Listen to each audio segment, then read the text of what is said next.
The national champion is clad in big orange. The pitch. We are live right now on YouTube and Facebook, and I believe X as well, at Vols Fanatics Show. You can watch Summit and Destiny have met 7 times before. Tonight is number 8. SC Volunteers have wrapped up an SEC outright regular season title. Connect with the SEC runs through Rocky Top. Tennessee wins the SEC regular season crown for the 2nd consecutive season.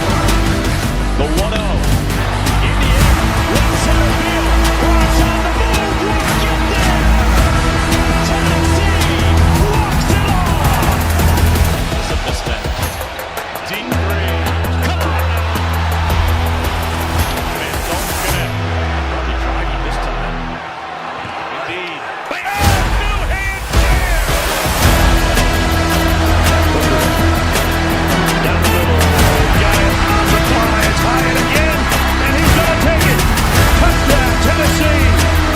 Hey, how much fun is this? Man, Rocky Top. This is college football at its absolute best. This is college athletics at its absolute best. Welcome into the Vols Fanatics Show. That's right, we are live. It's Thursday. It's just a little past 8 o'clock Eastern, and we're here with you talking ball. And I am Skylar, my co-host Michael. How are we doing?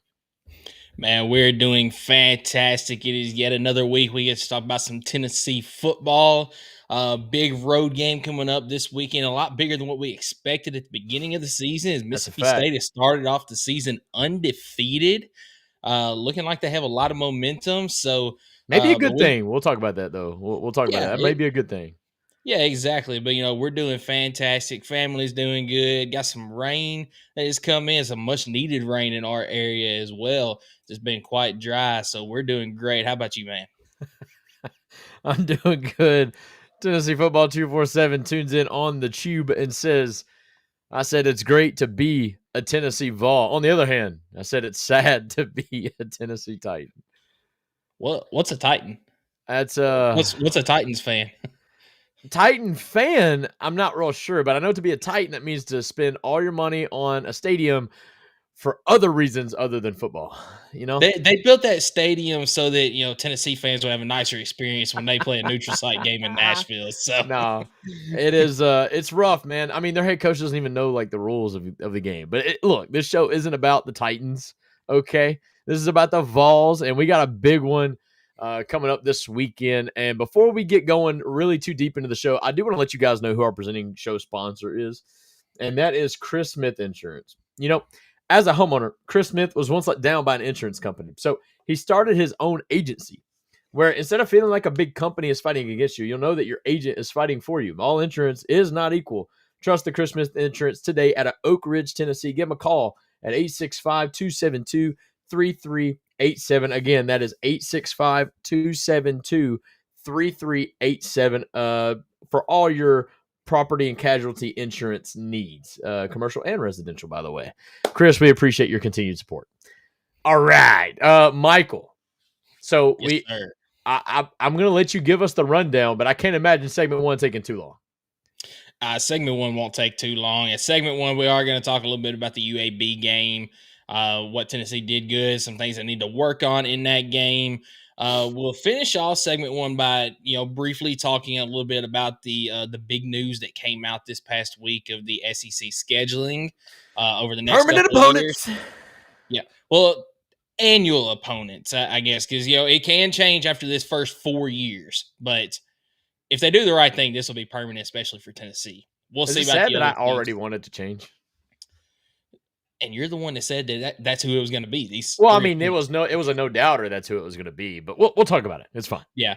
Segment 2, we are going to look at the Mississippi State Bulldogs, give it a little preview on that game for this upcoming weekend. And in segment 3, you already know it, you love it. It's the pick segment.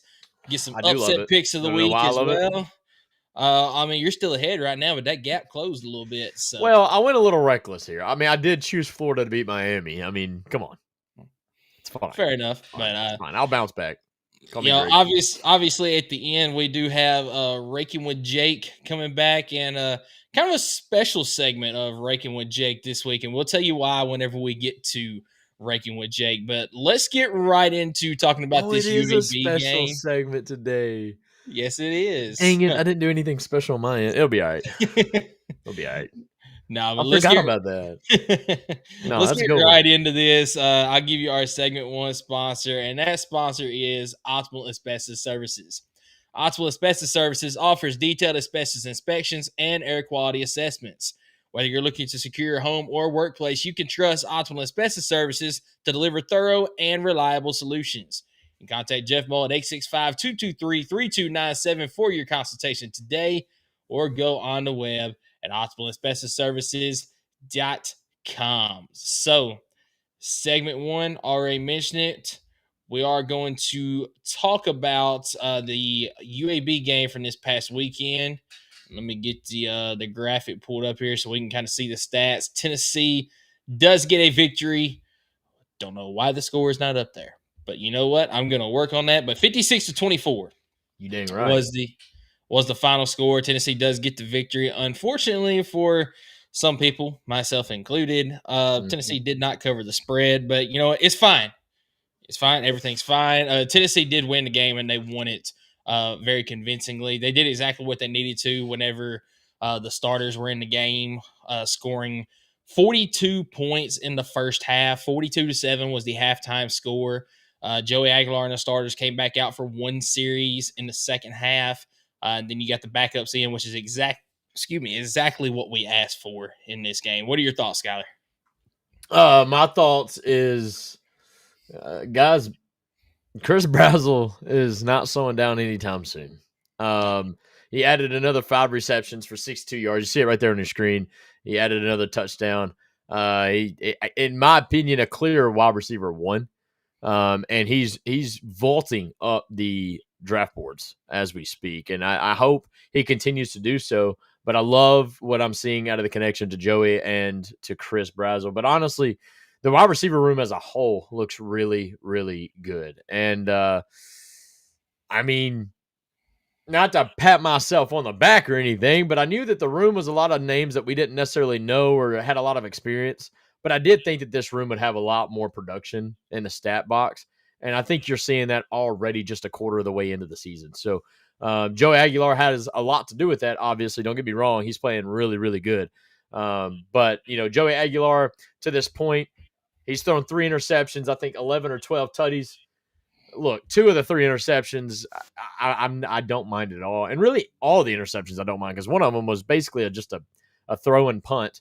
The other one was a wide receiver slipped in his route. And then the one this last week got batted in the air about 40 yards high. And, you know, obviously it was an easy catch for the defender. So, I mean, all in all, I think Joey's doing a great job protecting the ball. And offense is moving the ball. Defense, I'm still hoping for a little bit better. Hopefully we see a little bit better this week. Michael? Yeah, I completely agree with you. I mean, you hit basically every single thing that we needed to there. I mean, this backfield is going to be exactly what we thought it was at the beginning of the season. There's not going to be one standout back, although if I had to name a clear RB1, it is Star Thomas. It is. But it is, you know, Deshaun Bishop 1A and Peyton Lewis 1B. I'm not even going to list him at a 2. I'm going to list him at 1B. I mean, it's right there. But Star Thomas does seem to have a little bit more versatility overall, but that's kind of to be expected because of the experience that he has at the college game so far. I mean, you look, Peyton Lewis is a redshirt freshman at this point, or would he be a true sophomore? Like, did he redshirt last year? I'm not positive, actually, but he didn't play a ton last year, so I'd imagine if he wanted to have I would say yes, redshirt freshman. That's what I'm thinking too. Either way, it's his second year in college football. This is basically Deshaun Bishop's second year in college football as well, because he, you know, was a walk-on. Then last year kind of came onto the scene as Dylan Sampson's backup and really impressed at times. But, you know, he's getting a lot of the workload this year. So it's technically his second year as well. Star Thomas is a fifth-year guy, if I'm not mistaken. So he knows what's going on out there. He knows when he needs to try to hit the hole. He knows when he needs to wait for things to develop. And honestly, he's our most dependable back whenever it comes to catching the ball out of the backfield. That's one thing, if I had to say we need to work on, is our running backs, when catching the ball out of the backfield, need to do a much better job at that. We've seen Deshaun Bishop drop a couple this year.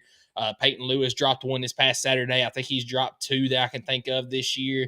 So if there's one place where I'd say, running backs need to clean it up a little bit, it is that area right there. But Joey is impressing, doing things that a lot of people wouldn't expect from him.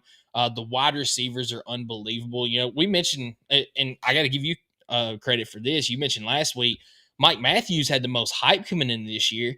He's arguably the wide receiver 3 right now, just based on what Chris Brazel has done this year. And then even Braylon Staley at times has had a little bit more production than Mike Matthews. But all the wide receivers are doing a fantastic job. Miles Kitselman, obviously, that stay-at-home piece at tight end. He's kind of that outlet guy that Joey Aguilar will use at times. If there's one thing as a offense, for the offense as a whole, that I say we need to work on, it is the second quarter letdowns, you would say.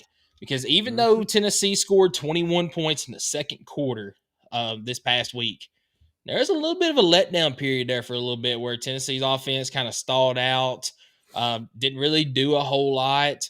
They did get it going towards the end of the second quarter. Was it a scoop and score that helped, though? Like a scoop and, because I want to say that the offense really didn't score 3 tutties in the second quarter. Yeah, I believe you're right. Let me look at the second quarter real quick. It was Caleb Beasley that I believe got it.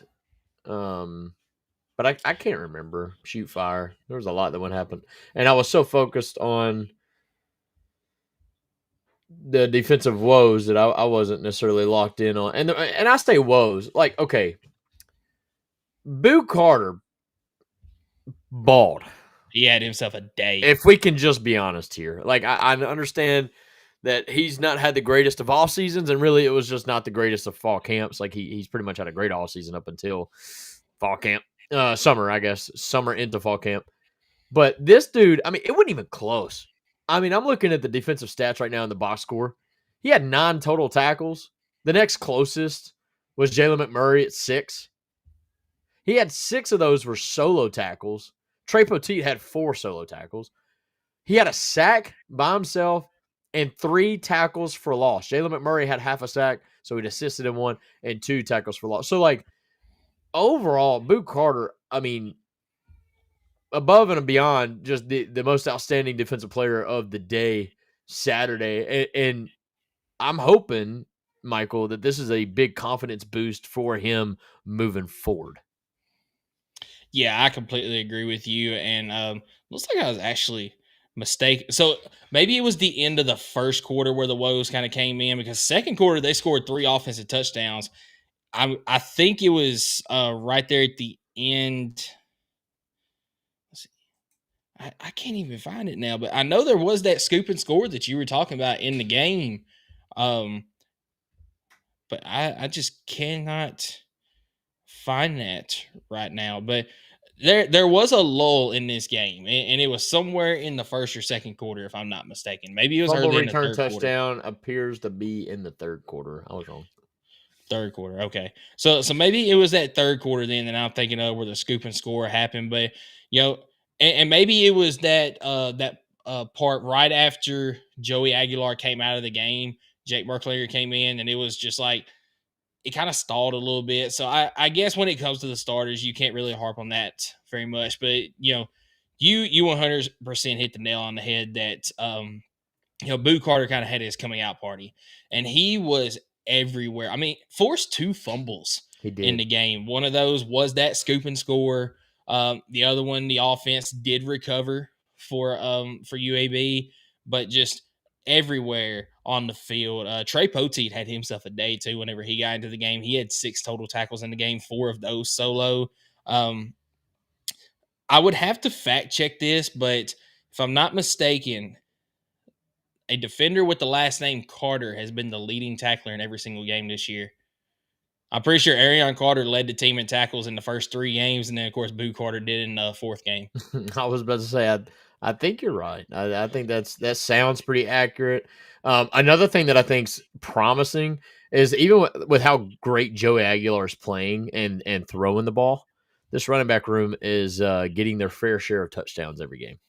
And I'll be the Yeah. first to say I don't even think we had the best day rushing against UAB. I mean, would average kind of yards say per the same rush. thing. Average yards per rush wasn't terrible, but like not a single one of our rushers had 100 yards. Peyton Lewis was the closest with 81, and I mean, arguably 40 to 50 of that was on an option play, a big chunk play, if you will. But I and we'll talk about this in segment 2 a little bit more, but I expect the running game to take a step forward this week. Yeah, I completely agree. And kind of going towards some of the backup guys that came in. DeJuan Morris? I was gonna say I'm super excited about the I mean, future of running back as well. This kid? I mean, like, where did he come from? All right. Yeah, DeJuan Morris, he is very exciting to see. I mean, had the 44-yard kickoff return. He's fast. He's so fast. He looking makes good. fast people look not so Not fast. fast. No, he looked really, really good. And honestly, like I said, I'm like, who is this guy? Where'd he come from? Because man, the running back room after the big three kind of gets overshadowed. I mean, it does get overshadowed, no doubt about it. Yeah. And so for this guy to stick it out, and yeah, like you said, he had the big return, and then also looked really, really good. I mean, he had 7 carries for 38 yards, and he had a long of 19. I mean, he looked really good. I think he had another one that got called back. That was like a really long run. It was like a 40-yard run or something like that. I was going to say, because I would have thought his stats would have been a little bit better than what they were. But no, I remember that one of his big long runs got called back, actually. But yeah, I mean, but between the running backs room, DeJuan Morris, the new guy, look, we're looking pretty good. I like, I'll tell you what I don't like. I didn't like what I seen from the backups in the quarterback room and the fact that we didn't even get to see a true freshman in the quarterback room. What say you? So I will say I was very unimpressed with what Merklinger did in that game. Same. Whether that be by design, whether that be just didn't have a good day. I was a little bit disappointed that we didn't get to see George McIntyre. He's not playing with the ones. I mean, you can't. So, like, that's another thing is like when the backups come in, it's usually all backups. Yep. So, but I don't know, man. He went 3 of 8, and honestly, I think those three completions came on that last drive when they were trying to score. All on the final drive. Yeah, I mean, he just did not look good at all until the end. Yeah, I would have loved to have seen George McIntyre for at least a drive. When you think about recruiting, I don't know if they're planning on redshirt. I mean, I'm sure they're planning on redshirting, but like, I don't know. I think George McIntyre deserved to be in the game. I don't know. That's just me. I agree with you to an extent, but I'm also going to look at it this way as well. Is Jake Merklinger is your clear second string quarterback, right? As of right now. I mean, yes, to the coaching staff he is. Yeah. So Jake Merklinger last year, he did not play any meaningful snaps at all. Matter of fact, I want to think he only played in maybe 1 game, maybe 2. He might have gotten time against UT Chat and against Kent State, but it was very, very little. So he does not have any experience really at the Power 5 level, or really at the collegiate level, period. Let's just say, worst case scenario, something happens to Joey Aguilar like we saw with Hendon Hooker back in 22. You got to have Jake Merklinger step in. You want to make sure he has as many reps as possible. That way he's not being thrown in and you see a wide-eyed, red shirt freshman come in there and, all of a sudden Tennessee's promising season that we've been talking about over the last couple of weeks is coming to a screeching halt. That's right. So that's kind of what I'm thinking that Heupel was doing, was trying to give Merklinger as many reps as possible. But then again, we already mentioned it. You saw those reps and they weren't all that impressive. So how do you feel about that moving forward? Once again, was it by design, trying to play conservative, just get him comfortable taking snaps? Or was it the offense really sputtering the way that it looked like it did for the majority of that second half? Either way, I mean, it definitely left a lot to be desired. But that's kind of what I'm thinking was Josh Heupel's mindset. The reason he did not put McIntyre in the game was to give Merklinger as many reps as possible, just in case. You know what I mean? Yeah, valid. To go back on the sweeter, or I'm gonna go spicy before I go sweet, or sour before I go sweet. I guess sour. Yo, what are we doing on the pass defense? Giving up 371 yards to UAB. Now, Yeah. granted, a lot of that was in the second half. I think we only gave up 150 in the first half. But still, like what are we doing? Clean it up. All right. Granted, the kid had 51 pass attempts, but I didn't like that. I didn't like that they were successful throwing the ball as well as they were. Here's where I will go sweet. After sack adjustments, UAB finished with a total of 23 rushing yards. Yep. That shows me that our D-line is getting right. And what gets me really excited about the Mississippi State game coming up this week in 2 days. So Yeah, you're 100% right. So yeah, I mean, looking at the stats here, so UAB total in the first quarter had 44 yards. In the second quarter, it was 107. So you add the two of those together, and that is quick math, 161 yards that they had in the first half alone. So yeah, basically 200 plus yards came in the second half whenever Tennessee had a lot of their backups in. But you're 100% right. It still doesn't look good that, Tennessee gave up 371 passing yards for the game. But then you look at the rushing yards, and like you said, after you take out the sacks and everything, it was 23 rushing yards. So that part definitely looks a lot better. Ultimately, Tennessee did exactly what they needed to do in this game. They got in there. They took care of business early. They were able to get some guys in that needed some reps, able to get some guys out that you didn't want to get hurt, get them rested for this upcoming game. So before we talk a little bit about scheduling, do you have anything else about this UAB game? I don't. No. Right. I mean, I say I don't, but I'm going to add one more thing is we have turned the ball over in every single game thus far.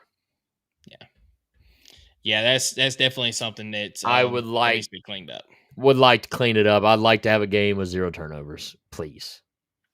Yeah. That's it. That's it. 100%, man. Ending it on a sour note. That's how I roll. Here we go. Yep, 100%. Right. So let's talk a little bit about the scheduling. So Tuesday, the SEC did come out and they gave the 3. You could call them permanent opponents, annual opponents, whatever. Basically, for the next 4 seasons, the SEC is going off of this schedule model. So obviously 9-game schedule is starting this year. Each SEC team is going to play 3 teams that are going to be year in, year out. So Tennessee's 3 teams. It is, as we said last week, it's Alabama, Vanderbilt, and Kentucky. And I believe the SEC got it right. You said last week that's who the opponents were going to be. Yep. I said last week that's who they should be. Yep. I threw in South Carolina and took out Kentucky just because of a, quote, competitive balance side of things. But when it comes to, making sure that rivalries are kept intact, this is exactly who Tennessee should be playing. And I put out an article after it was revealed, and it actually opened my eyes about something. You would figure that Tennessee and Vanderbilt would be the most played rivalry in Tennessee's history. It's Kentucky. Yep. Tennessee and Kentucky have faced off 120 times in the history. And they've only won 3 times since the 80s, or I can't remember. It's something it's embarrassing. It's embarrassing. Yeah, and Tennessee and Vanderbilt have faced off 118 times. But the Alabama rivalry is not too far back, as they have faced off 107 times. That's right. So, I mean, it's really the only 3 opponents that should have ever even been in question for Tennessee going forward. What say you about that schedule? No, I mean, it's exactly what I expected. It's exactly what I was kind of telling everybody before I really knew, even though I kind of knew because there was no way that they didn't get that right. But here's what I was saying at the beginning of the show and kind of leading in, but I already want to make a change to it. Okay. one, I don't like Kentucky being in it. All right, look, I'm gonna just go ahead and say it. It's too easy of a game for us, like, to put it bluntly. And yes, you can say that's I don't know, but they really are. Like, I want Kentucky is a better team when they don't have to play the Tennessee. Let's just be honest. I mean, look at all their great years. They're 10-2 seasons. They're 9-3 seasons. We beat them every single time they had a good team. And I'm okay with that. But here's a rivalry that would have been a little bit of new added sauce, but would have made so much sense. Texas, Alabama, and Vanderbilt. The battle of the UTs, bro. That is one of those where you mix in old tradition and you spice up a new one right there. And it would have been a perfect mix. And I think the SEC missed on that. I think it would have been really cool to have Tennessee, Texas as an annual rival. Maybe we'll get it soon. I am in full support of it. I mean, I see where you're coming from on that, but let's just flip over to Texas for a minute. Their three opponents are Texas A&M, Arkansas, Valid. and OU. Valid. Are you going to take any of those away? I mean, you got the Battle of Texas Arkansas. there. But Arkansas, that's a historic rivalry. I mean, they battled, had fierce battles back in the 50s, 60s, 70s, and even into the early 90s. The problem is, you're 100% right. The problem is Arkansas is Texas's one like easy game. If you would have gave Texas, A&M, Tennessee, and Oklahoma, Texas would have been looking at you like, what the heck did we do to you? So, I mean, no, I completely get it. It's all about balance, and I understand that.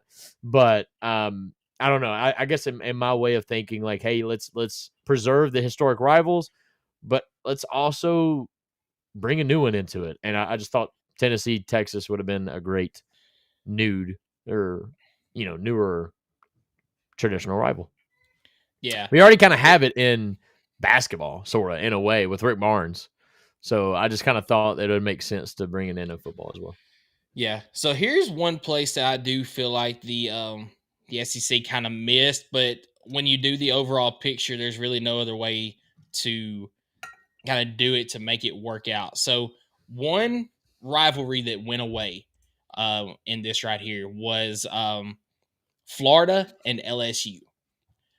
So Florida's permanent opponents right now, or annual opponents, is Georgia, South Carolina, and Kentucky. Georgia, obviously, you got that battle for the cocktail, whatever it is, world's largest cocktail party. Kentucky, you could consider that a rivalry, especially because here lately it's been pretty even overall. I mean, Kentucky's kind of had Florida's number up until last year. South Carolina, I guess you could say, kind of the Spurrier Bowl there, but that LSU Florida game, I mean, you think of how many battles those two teams have had overall. You could say that with LSU and almost any team. Like LSU doesn't even have Alabama as a permanent opponent. Yeah, that's true. But I mean, ultimately, I think they did get LSU's rivalries right. I mean, you got the Battle of the Boot or something like that with Arkansas. You got Ole Miss. I mean, there's right across state lines there. That's a I do like that. That game too has been awesome. Like the last 5 years has been awesome to watch. The one team that I guess you could kind of substitute would be the Texas A&M game. But that one has had a lot of juice on it over the last couple of years as well. So, I mean, there's some changes. What about Ole Miss and Oklahoma? It's a weird one. That's an interesting one that I don't know if I. That must have been like bottom of the barrel. We have nowhere else to put you. Here we go. Like that's kind of what it seemed like. Lane Kiffin's crying about it. If you didn't see that article, of course he is. I mean, he didn't get. He didn't get Vanderbilt said they got nothing in common. Because I thought this was football, not a relationship. So yeah, something like that. But either way that you put it here, I feel like the SEC got things right. I do agree.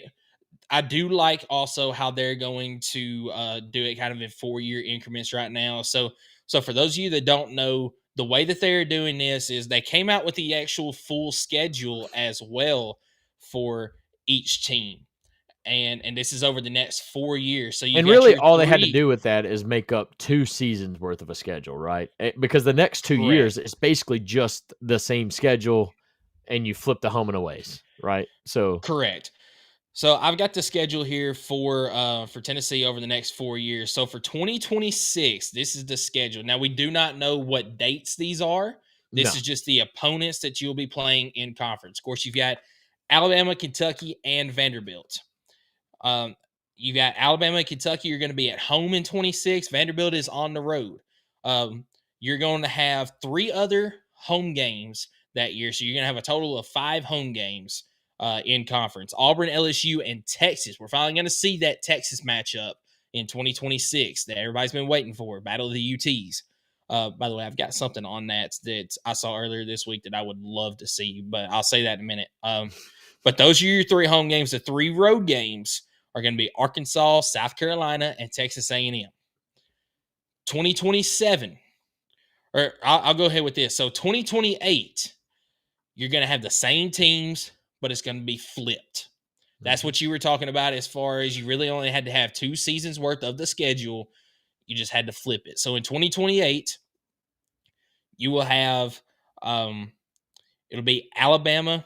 So Alabama and Kentucky will still be at home because, once again, those are annuals. So they flip every year. So Alabama, Kentucky at home. Arkansas, South Carolina, Texas A&M will be at home. Vanderbilt, Auburn, LSU, and Texas will be on the road. 2027, the opponents, Alabama and Kentucky on the road.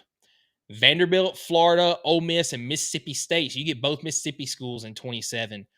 But those 4 teams are all at home. So you will just have 4 home games in 27 and 5 road games. Georgia, Missouri, and Oklahoma will be those other road games. And then you go over to 29. Once again, it's flipped. Alabama and Kentucky on the road. Vanderbilt, Georgia, Missouri, and Oklahoma all at home. And then Florida, Ole Miss, and Mississippi State all on the road. So it's a very balanced schedule overall for Tennessee. I haven't really done a deep dive into the other teams yet, but really both seasons. You got some difficult games, you got some easier games, but overall it's a very balanced schedule for Tennessee over the next couple of years. It's balanced, just tough. I'll tell you that right now. It is. It's, but it's tough for everybody. I mean, I think Hugh Freeze came out and joked about it. I seen this article on Facebook, and he kind of mumbled. He was like, "Man, was the Packers not available?" Like he's pretty. He made acknowledgement that, like, look, guys, it's not easy. It's the SEC, and we just added a game to it. I think it's dumb that we went to 9 games. I'll just be 100% honest with you. I do like the fact that every 2 years you have played everybody in the SEC, whether it's home or away, whatever. I mean, every 4 years, technically, you've played in every stadium the SEC has to offer. So that's cool for a player's aspect. If you're at a school for 4 years, you've gotten to play at every single venue in the SEC, and you've gotten to play every team twice. That was the design of it, because ever since Texas A&M and Missouri came into the conference, I believe there's been teams that have not visited the other team's venue before. And that's been since 2012. That's 13 years that you have not visited the other team's venue for whatever reason. I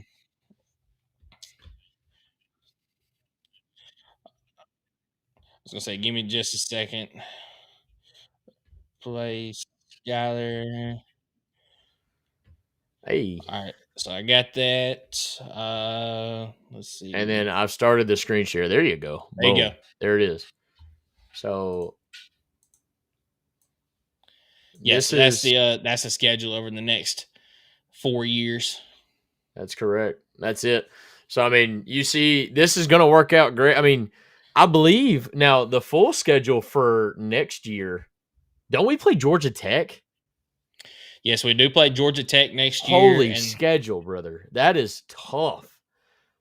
I mean, because I'm pretty sure in addition to this schedule, the SEC came out and said you have to play either 1 or 2 non-conference Power 4 opponents. I think it's one non-conference Power 4 opponent, and I'm glad you brought that up because the SEC. All right, so how many years has the Big Ten, especially, but the Big Ten, ACC, and Big 12 been crying about? Well, the SEC this week scheduling, they play 8 conference games. You have 9 Power 4 opponents, and then you play 3 cupcake teams overall. The SEC finally said, okay, we're going to do a 9-game schedule. We're going to still play a Power 4 opponent, so that's 10 games. ACC and Big 12 doing the same thing. You know what the Big 10 came out and said? We're not going to force our teams to play a Power 4 opponent. You get your 9 conference games. You can play a Power 4 opponent if you want to. We're not going to force you to. Mm-hmm. Here's where I think it's going to backfire for the SEC. I mean, you kind of fell into the Big Ten's trap, man. You did? Big Ten's schedule. It's no secret. Look, they've got a great top 4 or 5 teams in the league. You know, between Oregon, Ohio State, Michigan-ish, Penn State. You could kind of throw in Washington, I guess. I don't know. Maybe a USC this year. They're looking promising. But then you kind of get into this mix of blah. The SEC from top to bottom, and yes, people will be like, outsiders at least would say, no, it's Alabama, sometimes LSU, but it's Georgia, right? Like, it's Georgia. And to an extent, I can agree with you there. But when I'm talking about the middle pack and to the bottom pack of the SEC, who's the worst team in the SEC right now? Kentucky. I would agree with that, actually. But anybody else that's watching this as an outsider that doesn't know SEC would have immediately thought Vanderbilt. Vanderbilt's in the top half of the conference right now. Vanderbilt may be a top 10 team in the country right now. I won't go that far, but it's close. I will. And they've got one of the better resumes to prove it. I mean, seriously, if we're going to pipe up USF the way we did, Vanderbilt should be getting that the same, if not better, love. So, I mean, I'm just saying from top to bottom, I mean, you're looking at Tennessee's schedule right now. I mean, there ain't a guaranteed win other than Kentucky. I will say Kentucky's a guaranteed win. I mean, it's the days of getting your backups in and letting your freshmen play, your walk-ons get a chance to play, gone. Yeah. Because the one game you'd be able to do that in the beginning of the year, you're going to have your starters play the whole game so that you know that they're ready for these games. I don't know. That's just my 2 cents. It's going to be fun. I mean, I'll give you that. Almost every Saturday, you better be locked in. This whole like stress-free Saturday so we can watch somebody else lose, gone. Like it's going to be fun. I mean, we'll see. Yeah, completely agree with you. But yeah, that is the new scheduling model for the SEC moving forward. That's Tennessee's schedule over the next 4 years. They're going to obviously revisit it after 4 years, see if there's any changes need to be made to the annual opponents, and they will probably at that point. I do as well. Welcoming Arch Manning. So yeah, because he's obviously going to be back next year. He's not going. He's not going to be drafted. But I mean, it might be 4th round. Yeah. So talking about that game real quick before we move on. So I saw a post earlier this week that said Tennessee, do the right thing. And next year, whenever you welcome Texas into the conference, or when you welcome them into Neyland Stadium, have the old school interlocking UT at midfield to show who the real UT is. So. Nah, if we're doing that, we need to just change back to that permanently. I don't agree with just doing that for one game, but I do think it's a funny joke. But either way, this is it. If you want to check, I don't want to mess up the screen because I thought it was going to automatically do it last time, so I'm going to let you. There you go. Right on. But no, that was, I thought it was better for a visual. I mean, we were talking about it, which is great for everybody listening after the fact, but for the folks watching, I thought maybe just seeing that graphic was a little bit easier to understand what we're looking at here. So, all right. You got anything before we move on and talk about the preview of Mississippi State? Now, let's go ahead and talk about that because that segment did go slightly longer than what I was planning on. But you know what? It was good conversation to have. That's for sure. That's right. All right. So let's move on to segment 2 where we're going to preview this Mississippi State game. But before we do that, Skylar, do you want to give us our segment 2 sponsor? Shoot, that's me. I can. And it's P&L Business Services. We know firsthand that getting your monthly reporting, invoicing, bill pay, taxes, and other business services right is critical. That's why at P&L Business Services, we go beyond bookkeeping by providing you with everything you need in your back office so you can have your time back and the peace of mind to do what you love most, which is building your business. Behind every successful business is a great bookkeeper. To reach out to P&L Business Services if you think this is something you need, and trust me, if you're an entrepreneur that's pretty young and into it, you probably do, whether you know it or not. So just go online to pnlbusinessservices.com and get in contact with these folks and see how they can help you and assist you so that you can continue to focus on your customer service and let P&L business, handle everything behind the scenes. And that way you don't have that really high stress in the January, February, March and tax season and stuff like that. Let P&L carry that stress. So no, we appreciate you for your continuous support of the Vol Fanatics Show, segment 2. Mississippi State this week, 4:15 Eastern, 3:15 Central Time. It is on the SEC Network on what is going to be a great Saturday of football. I mean, a lot of big games, but man, it's none bigger for the Vol fans than this one right here, right? A lot of questions going into this game, right? Health of our team, Josh Heupel's road woes. I believe he's 1-3 in the last 4 road games. How are we feeling, Michael?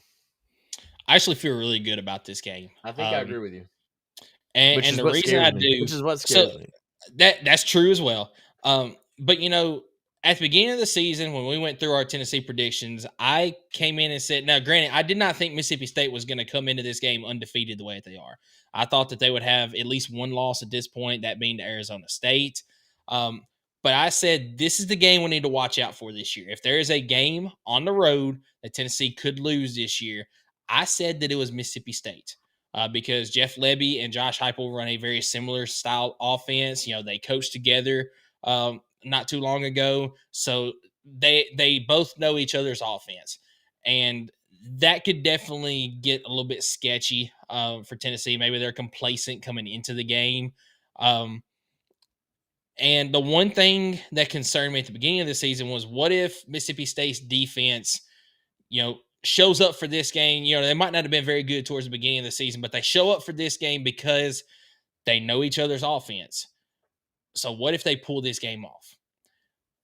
I'm not seeing that in this one because Tennessee's not going to be surprised by Mississippi State in this game. They know that Mississippi State is coming in. They're looking to win this game. They're not just looking to, try to keep it close and build going forward, maybe pull off another game somewhere. They're coming into this game looking to win. And I think that Tennessee is going to be ready for it. They're not going to overlook this opponent like they might have had Mississippi State come in with a different mindset. I think I agree 100% with you. Here's where I think Tennessee has the edge, and that's in the front sevens on both sides of the ball. I completely agree there. I think Mississippi State's got some dogs. I think they got some skilled players. I just don't think they got the beef up front to hang. And this is where I'm going to really need to rely on a guy like Jackson Moy coming back this week. I love that news. You've got our edge rushers.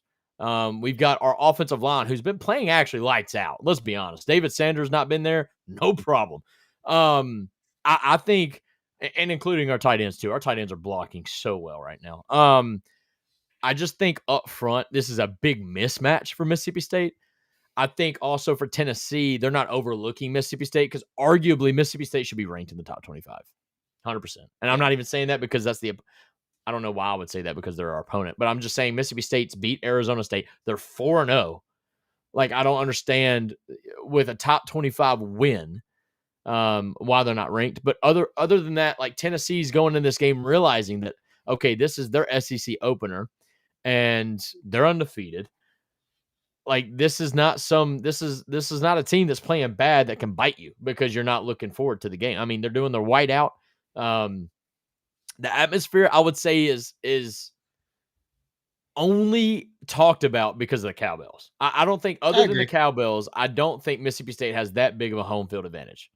Now, that's going to get clipped up, and I'm going to absolutely eat my words if we lose. But I think most people would generally agree with that.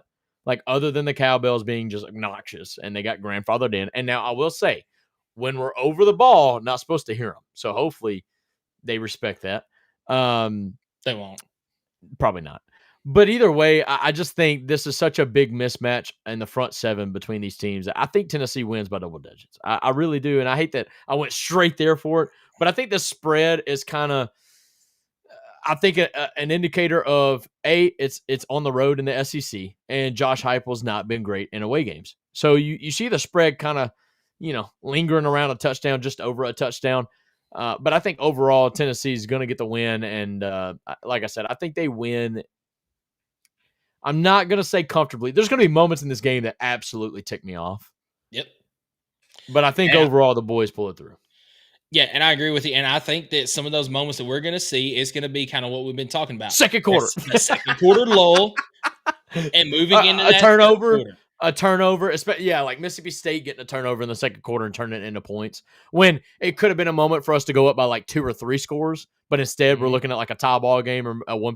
Yes, 100%.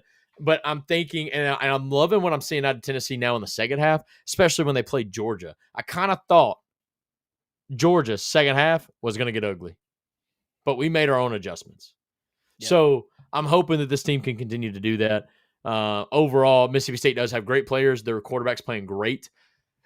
Excuse me. And they have great skill players, but I'm just going to rely on the front seven in this game and hope that we bring the physicality to them. Yeah, I completely agree with you. So Jade says Tennessee. Yeah. So doesn't you drop mentioned, a score though.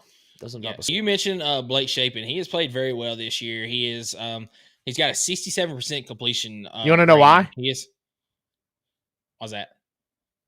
He's 67 of 100. Yeah, exactly. I thought that was kind of cool. Yeah, 67 of 100. 884 yards, 7 TDs, and 2 interceptions. He has been sacked 6 times this year, so that tells me that number is going up. Yeah, that tells me that there is a whether it be a slight offensive line problem, the protection issues, or maybe he's Big Carter hanging into the Big Carter watching film. You know what I'm saying? He's ready to eat, son. That's what I'm hearing. You know, I'm thinking Joshua Josephs with 2 100% at least this weekend. Jalen McMurray, come on. Yeah. So I mean, a little bit of a sack issue there. Running backs are playing well. Looks like they've kind of got a two-head monster at running back. You got Fluff Bothwell. What a name. Fluff Bothwell. He's got 47 carries on the season for 271 yards and 4 touchdowns. And then not too far behind is Davon Booth, 34 carries, 149 yards, and 3 touchdowns. So gonna have to watch out kind of for a dual threat there at running back. And then receiving, they've kind of like Tennessee, they've got 3 guys that are doing the majority of the work. You've got Brennan Thompson, 17 receptions on the year, 291 yards and 3 touchdowns. And then Anthony Evans the third, 21 receptions, 290 yards. So your top receivers are separated by 1 yard. Evans has 1 less touchdown. He has 4 more receptions. And then about Jordan. So obviously Jordan Mosley is he's the deep threat, right? Because he has 4 receptions this season for 139 yards, and that's good for 34.8 yards a catch. He's our Dante Thornton of last year, 100%. That's what he is to Mississippi State. Dante Thornton, remember last year, it was like Dante Thornton only got the ball if it was an 80-yard touchdown. Yeah, seen that way. I mean, so big play potential there. And that's where we're going to have to rely on guys like Colton Hood, Ty Redmond, and Jalen McMurray, and Andre Turntine. Really have to stay back and prevent those big, deep plays. Let's see. Yeah.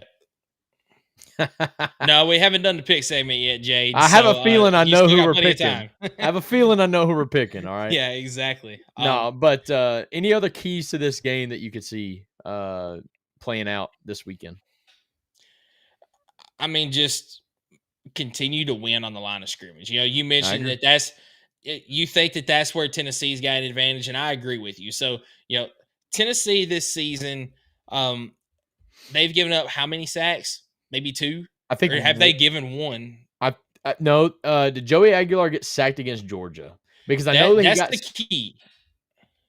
I was gonna say I don't know if he got sacked against Georgia. I know that he was not sacked in the first 2 games against. I think he was sacked against Georgia at least twice.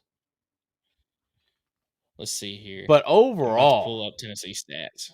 Yeah, please do. I don't know. It says sacks, team leaders. Total sacks is 2. And one was Jake Merklinger. So Yeah, Joey Aguilar's only sack been for sacked 10 once. yards. Yeah, 1 sack for 10 yards. That would have been the Georgia game that he was sacked in because he was not sacked against UAB. And I ain't even counting Jake Merklinger's. I mean, dude's been sacked once. Yeah. We've given up 1 sack. So Tennessee has given up 1 sack this year. Mississippi State has given up 6. And then as far as sacks go on the year, Mississippi State has gotten 5 sacks total this season. Tennessee's defense, Not good. 15. Yep. 15 sacks on the year. So there's a big disparity in the front 7. Yeah, that's where the game's going to be won and lost. Really, Tennessee's just got to take care of the ball. That's the key. You have to take care of the ball because that's where, in my opinion, that's where Mississippi State can beat you. If you turn the ball over and 100%. they take advantage of that in short field especially, that's where Mississippi State can beat you in this game. That's Mississippi State taking advantage of the situation because really that would be us beating ourselves, which we talk about all the time. But this is why I think we could run the ball like crazy on Mississippi State. I think if our front just whoops them, you force that extra guy in the box, and now we're playing man on our wide receivers. Oh, buddy. Oh, just throw it up. Just you know what? Hey, Joe Aguilar, Chris Brazzle, he's still running right now. Like, just throw it. I'm telling you, this game, I feel so good about it. And this is not a slight to Mississippi State. They're a good team. But I think it's a mismatch. It's one of those when you – I don't know how to explain it. I wish I knew how to put it in basketball terms when it's like you got a high-scoring offense like a Golden State in the day, in the prime, but then they run up against just an absolute massive, physical, big defensive team. And when their shots are not falling, they end up getting blown out, even though they're fast and they are shooters. But when that shot's not there because you're just going up against a team that just has the answer, it just falls flat on its face. I feel like this is a game that kind of plays like that. I don't know. That was probably a terrible comparison, but I feel like Mississippi State's got players and they play great ball this year. But I think this is just such a bad mismatch up front that we might be able to isolate their game. Yeah, I agree with you. Now, one thing I will say about Mississippi State is, coming into this year, I said for Mississippi State to have success, that defense has really got to improve. And they have. They have showed up. They made Sam Leavitt look like garbage. Yeah, they did. So the defense has improved, but I still think that there's just a talent gap right now between Tennessee and Mississippi State, especially as you mentioned on the front 7, both sides of the ball. And that's where the game's going to be won and lost. I've already given my key, just take care of the ball. That's what you got to do, is just take care of the football. My key is win the game. I'm joking. That's not a key. Let's not see anybody else get hurt. Yeah, so as far as the injury report goes right now. And before you get into that, I will throw out an actual number. I would like to see Tennessee have 247 yards rushing, at least. That is I'm going to just go 250. I didn't want to go 250 because I thought that might be too steep. But yeah, 250 yards rushing. I could see it. I can. I could see it because I could see Starr getting like 109. I could see Bishop getting like 90. And then Peyton Lewis having like an additional 60. I don't know. Like, that's just, I could see it. A lot of rushing. A lot of running the ball. Anyways, go ahead. Yeah, so absolutely. So as far as the injury report, so those that are out for this game is Mississippi State. We have obviously 2 defensive backs in Ricky Gibson and Jermod McCoy. Now, Ricky Gibson's not coming back this year, guys. No, Ricky Gibson's going to be out for the season. He's out for the season. Yeah, don't know exactly what the injury is because they're obviously keeping it hush-hush. I don't know why he has to be on the report every week if it's like he's out. I don't know. Whatever. Yeah, Matt, but SS. See y'all in Stark Vegas. So Matt, you going there, Matt? Game. Awesome. That's what I'm talking about. Matt gonna be at that game. So dude, shoot me some videos, brother. Yeah, but yeah, Ricky Gibson out for the season. Jermod McCoy. What have we been telling you all since the beginning of the season? It's looking like Arkansas. It's looking like Arkansas. So he's not going to be here for this game. Got the bye week next Full week. disclosure, he probably is 100% now, but they're just waiting. They are just being safe. Yeah. I mean, you still got a lot to play for if you're Tennessee. And Oh, 100%. if you don't need him right now, why bring him back? And honestly, that Arkansas game, he's probably going to be limited because I really don't think we're going to need him. He might be for limited. the And Arkansas. and secondly, you would rather him come back from injury on home field. You don't Yes, want to 100%. test out. You don't want to test out that ACL on away turf or grass, whatever. A field that you're unfamiliar with, right? Yep. So yeah, I completely agree with that. Yeah, so David Hobbs still out. I do think that there's some positive news towards him, but obviously still going to be out for this game. Redarius Jackson, he's probably not going to be back until I'm going to say after the Kentucky game. It was Not a big blow. I mean, he's not an every down guy. I mean, we've got our big three, and then I like what I'm saying out Travis Smith Jr. too. So like Redarius Jackson, not a huge blow, but obviously we want to get him healthy. Yeah, that's a collarbone issue that he suffered against on that big hit against Georgia. Hunter Barnes. Oh, nice. So Dude, row sitting on 4, the field. section 7. I see you, Matt. I see you, big money. Okay, and I didn't even get an invite. Matt, dude, what are we doing? I'm joking. I hope you have In a great fairness, time. what are the price for the tickets there at Starkville? I want to Is it, know, Matt. $50 for that seat. Matt, are we taking our orange cowbell? Let's confuse the crap out of them, dude. Let's do it. Take it. Yeah, absolutely.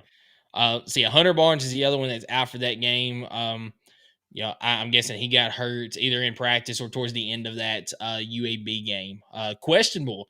Guy that if we see him in the game, I'm guessing he's probably going to be special teams. Dwan Morris, questionable. Okay. David Sanders is also questionable. He's not playing. I was going to say, I don't know if I would play him in this game because once again, all right. So first off, obviously he's Arkansas. I was going to say coming back Arkansas, but obviously we want to see him because he's a 5-star talent. He will definitely help us on the offensive line, but do we really need him to rush back if he's not 100% healthy? Because that offensive line is playing very well. I mean, yes and no. I mean, you brought him here for a reason. Yeah, exactly. I mean, you won him over from Ohio State. That was huge. Yeah, Josh Heupel's doing with this David Sanders situation exactly what he does with most injuries that I keep telling you about, especially in the offseason when I'm just like, man, this coaching staff's never like open and honest about an injury. They'll downplay it, make it sound like it's nothing, but in reality, they miss half the season. And that's exactly what's playing out right now with David Sanders. I mean, the dude was literally listed as like playing for game 1 and then like questionable like the day before the game.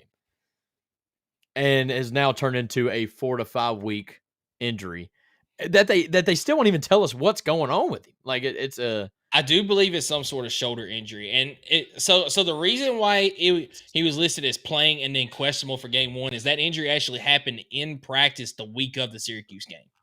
So I do know that much. I do believe it's a shoulder injury. I do not have confirmation on that.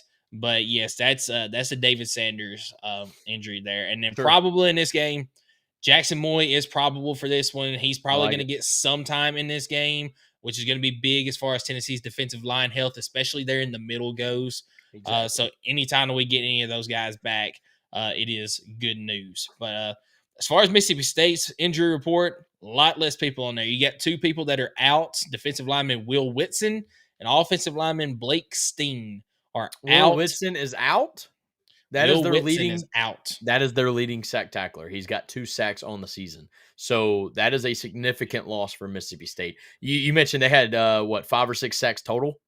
Yeah, 5 total. And he accounted for a quarter of their sacks. So that's significant injury and great news for offensive line. So.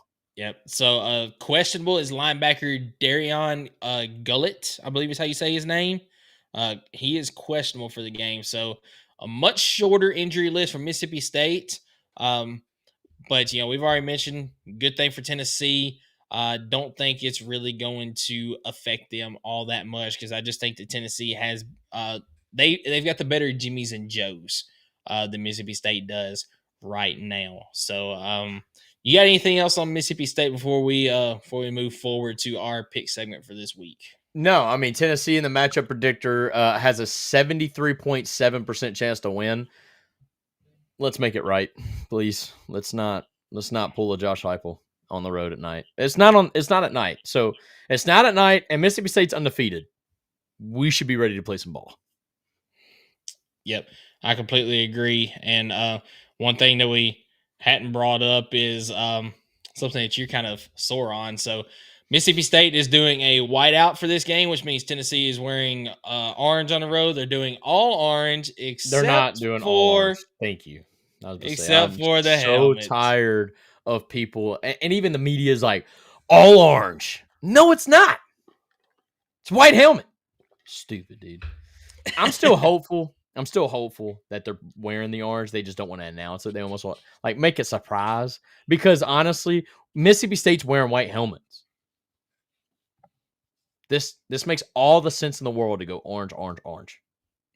What if they make just it a color rush? pull up- Like the OG Thursday night football, and I say OG, that was only like 6-7 years ago, but like Thursday night football when you had like the neon colors, like the that color rush? Yeah, the color rush. Let's make it a color rush game, dude. I don't know. I think it would be so cool. And so many people are like, orange helmets. No, you remember what happened last time. Okay, brother, with your double standards. Do you enjoy checker kneelings? The answer is yes. And the answer is we lost our first game in a checker kneeling. I believe to Georgia, maybe. We just lost to Georgia again. It was to Florida. Checker kneelings. It was to Florida, and we lost our very first Smoky Grays, which I know all of y'all love. We lost our very first Smoky Grays to Georgia. We lost both of them. First. Do we all love them? Yes, we do. And I'm just sick and tired of people like, oh, no, that's why we lost South Carolina. Brother, we will always be 0-1 in those helmets if we don't have an opportunity to go 1-1. Okay? And the reason we lost to South Carolina is because Michigan helped South Carolina cheat. 100%. Allegedly. Thank you, Jade, for at least admitting what we all know, and that's everybody loves checker kneeling and everybody loves the Smoky Grays. And we lost. Do we all both love of those the Smoky Grays, first though? games? Do we all? You may not like the newer renditions of Smoky Grays, but let's be honest, brother. I'm gonna call them the OGs, but the OG Nike Smoky Grays are absolutely fire. I think the original Adidas ones are still one of the best. That's the one I'm talking about because they lost in those. So it was it Whirly or Whirlybird? Yeah, I think it was Whirly that wore them and we lost. It's fine. Either way, I'm just sick and tired of the double standards here. You just said the entire reason that we lost is because Justin Worley was the quarterback. But anyway, agree, not the Grays, but that's why it should be.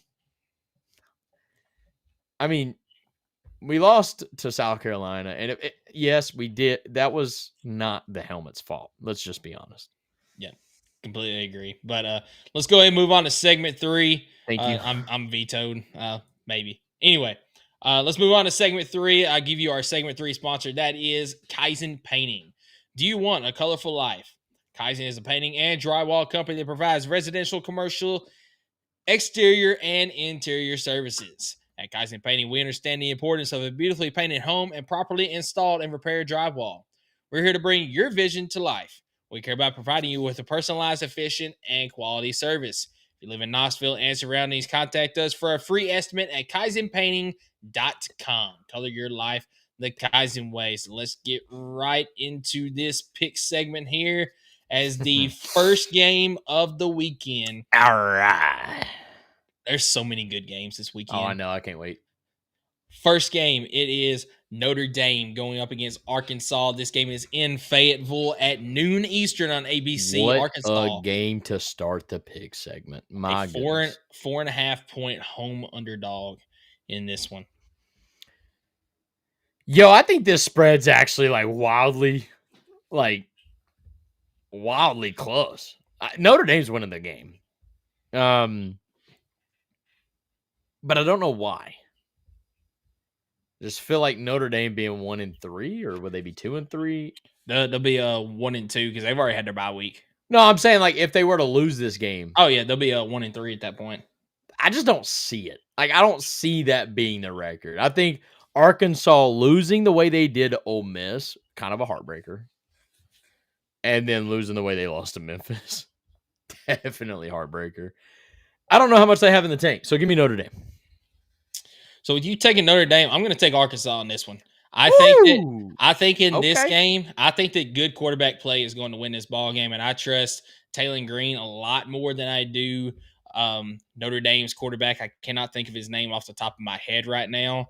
I do think that this game is going to be close, but I'm going to take Arkansas to win this game at home. By the way, it is at home. That's a big factor that's going to help them out. So that's going to be the first place this week that we differ. I'm taking Arkansas. You're taking Notre Dame. Second game, I've got a feeling that we're not going to pick different on this one. It's going to be Utah State traveling to Nashville to play against the Commodores.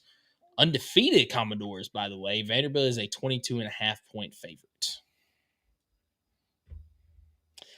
I am going to take Vanderbilt in this contest. I think that they cover this spread easily as well. And they go 5-0 heading into Alabama. Yeah, Vanderbilt's going to win. I don't want them to, but they're going to win. I'm proud of little bro, though, honestly. Like, for being honest, Vanderbilt's been a punching bag for so long that it is kind of nice to see them winning. I just hope they lose to us. That's all I care. I mean, if Vanderbilt finishes 11-1 and they lose to us, that is like the best season I could ever think of. So, yeah, give me Vanderbilt. Yep, completely agree there. So I actually see here on ESPN, which we don't use ESPN. With you, and she agrees with us. Yeah.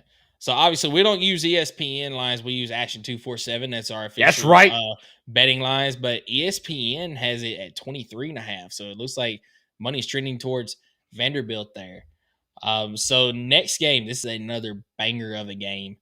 LSU traveling to the Grove to play against Ole Miss. This game is at 3:30 Eastern on ABC. Ole Miss, a 1.5-point favorite at home.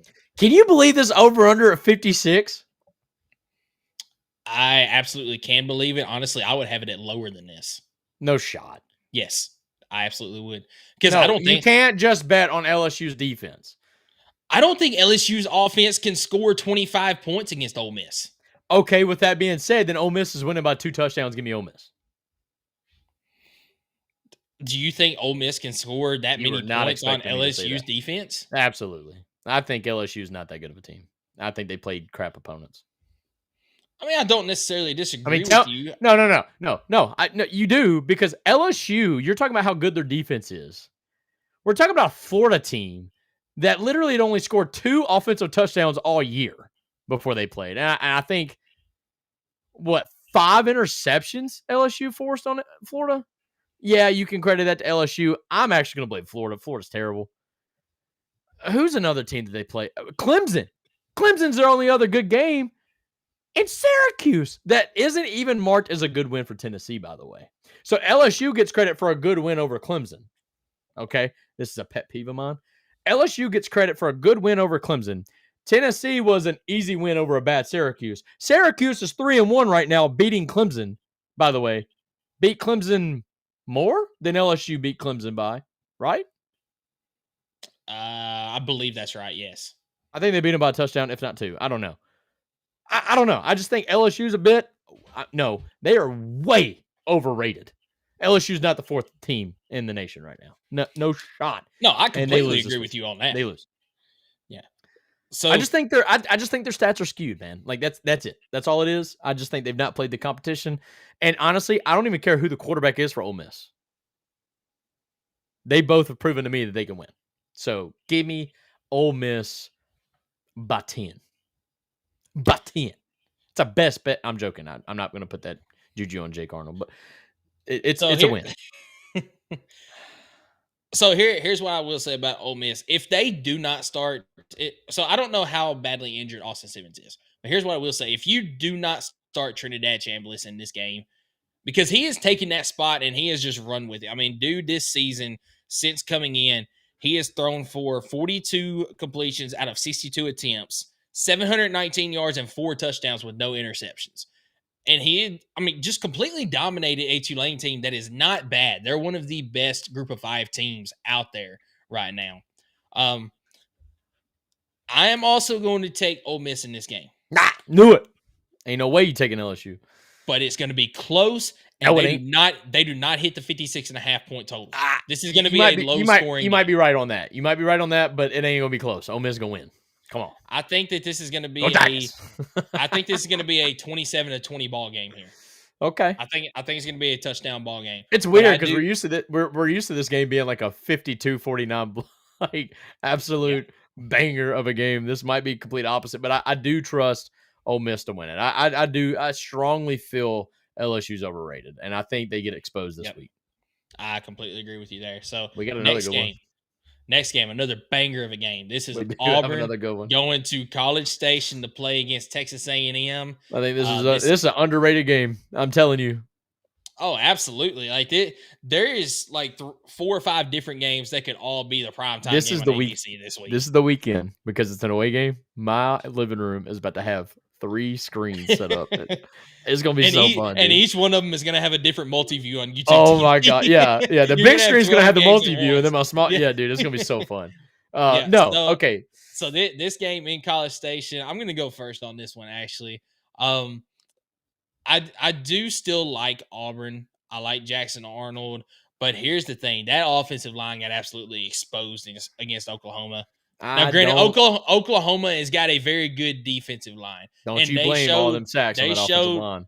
They showed that they overpowered Auburn. Now, Jackson Arnold did not help himself out either. No, he didn't.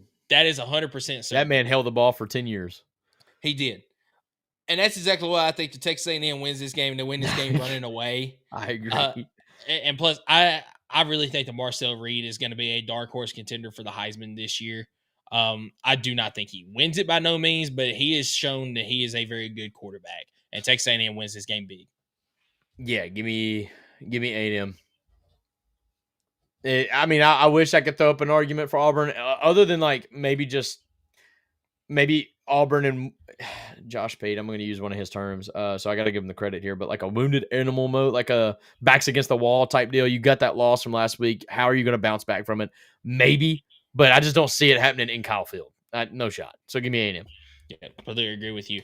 So next game, it is going to be Tennessee traveling to Starkville to play against Mississippi State Bulldogs. This game this week has turned out to be, completely agree with this comment here. This game has turned out to be, a bigger game than what was expected this year, and it's still the SEC network game because of all the other good games this week. I mean, this game could absolutely be a ESPN game, but when you look at the other games, I mean, it's got to be on the SEC network. Tennessee 8.5 point favorite. The total sitting at 63. I am going to take the Vols. We already mentioned it kind of in the preview segment here. I'm going to take the Vols. I'm going to take them to cover. I think that they win by 14-17. That total, though, I said yesterday, we kind of talked, me, you, and Jake got a group text, and we kind of talked. One of your, bets that you kind of lean towards is the under in this game. And I said, dude, you're crazy because both of these offenses are so good. I mean, there's no way that it's going to be an under. But then you kind of brought up the score, 38-24 or something like that? That is my prediction. Yes, 38-24. So 38-24, that puts you at 62 total points, which would fall in the under. And when you said that, I said, you might be right on that one because I think that score is going to be very close to what it is. And I think I'm giving State maybe a touchdown extra. So, I mean, it could be – I don't know. I don't want to get egregious. I think I like that score prediction, but it could be 45-17. That would be a great day. If we're 45-17 over Mississippi State, boy, I'm getting excited going into the bye week. But, no, I think 38-24. You said it for me. Give me the Vols, and that is – yeah, I mean, I do like the under in this game solely because I'm ready to see that adjustment on the defense. I'm wanting to see us hold a team below 20 points, something that I didn't think we'd have a hard time doing, but this year it has been. So, yeah, let's ride. Yeah, absolutely. Next game on the schedule. This is the biggest game of the weekend. As far as the ratings go and the names of the teams. Is it? I agree. I don't know if it's going to be the biggest game of the weekend, at least in my opinion. But You when lie. it Oregon Penn State's the biggest when game. it comes to okay, I'll give you that one. But Yeah. all right, in the SEC, because of All the right. names, Nah. the names, Alabama and Georgia, this is going to be the biggest game of the weekend. I personally think the biggest game of the weekend is going to be one of those 3:30 games. Exactly. I was going to say, nah, not even that. I think Ole Miss and LSU is going to be. That's one of the that is one of the 3:30 games. Bulldogs by 50. Now here, Jade, I will absolutely agree with you. Bulldogs are winning this game, and I don't think it's close. It's probably going to be. I don't think it's. I think Alabama's getting so over. It's amazing how quickly people forget how they just absolutely got bullied up front by the front seven by Florida State. Now, Florida State's ended up being, I mean, they're a pretty good team. Let's not lie about that. But them trying to tell me that Ty Simpson's made the adjustment because the dude's got dang near 93% completion rating in the last 2 games. Against who? Brother, I don't care. He's basically playing air, okay? He's out there practicing. I don't care. The moment he sees pressure in his face again, he's going to cave, and I think Georgia wins this. Dare I say by 10 points or more. I really do. And it's at home for Georgia. Dude, Georgia, this has got to be one of the easiest picks of the segment. Give me Georgia. Sorry, I'm done. You want me to throw a real big hot take at you? Are you about to okay, with me or against me?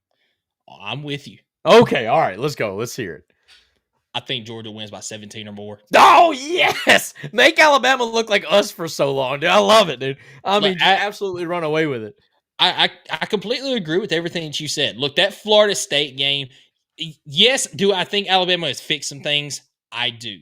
But is there any real way of seeing that progress as of right now? The 2 teams that they have played against since they played against Florida State is UL Monroe, in which they won 70-0, and Wisconsin, who is a bottom 3 team in the Big Ten. Maybe. I mean, he's definitely packing and going home because he ain't staying in Athens. But no, he doesn't get fired. No, he doesn't get fired in this. Here's game. another big thing: running the ball in this game. Georgia's going to be able to run all over Alabama, in my opinion. Alabama's run game is where? Yeah, exactly. Because it ain't there. And Georgia showed me against Tennessee, mind you. They can run the ball when they have to, right? They can impose their will. Mm-hmm. And if Gunner has to make a throw, dude, he answers the call. And if he could do that in Neyland with 102 screaming 1,000 fans, he's going to be able to do it at home against an Alabama team that is not headed. They're not proving anything right now. Jake's smiling right now. I think he's so proud of us for hitting this nail like right on the head. He's like, man, I'm so proud of y'all. Like, yes. We're teaser. We've got to be seeing this in the pick segment, right? Like the Rakin with Jake's got to feature this, right? There's no way it doesn't.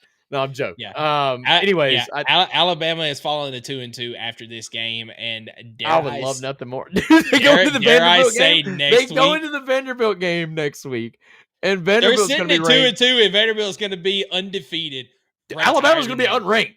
No shot they're ranked after this, right? Like, no, they probably will be because they love Alabama, but it would be so cool. Think about the graphic for the intro to Vanderbilt, Alabama, and Vanderbilt's got a number next to it, and Alabama doesn't.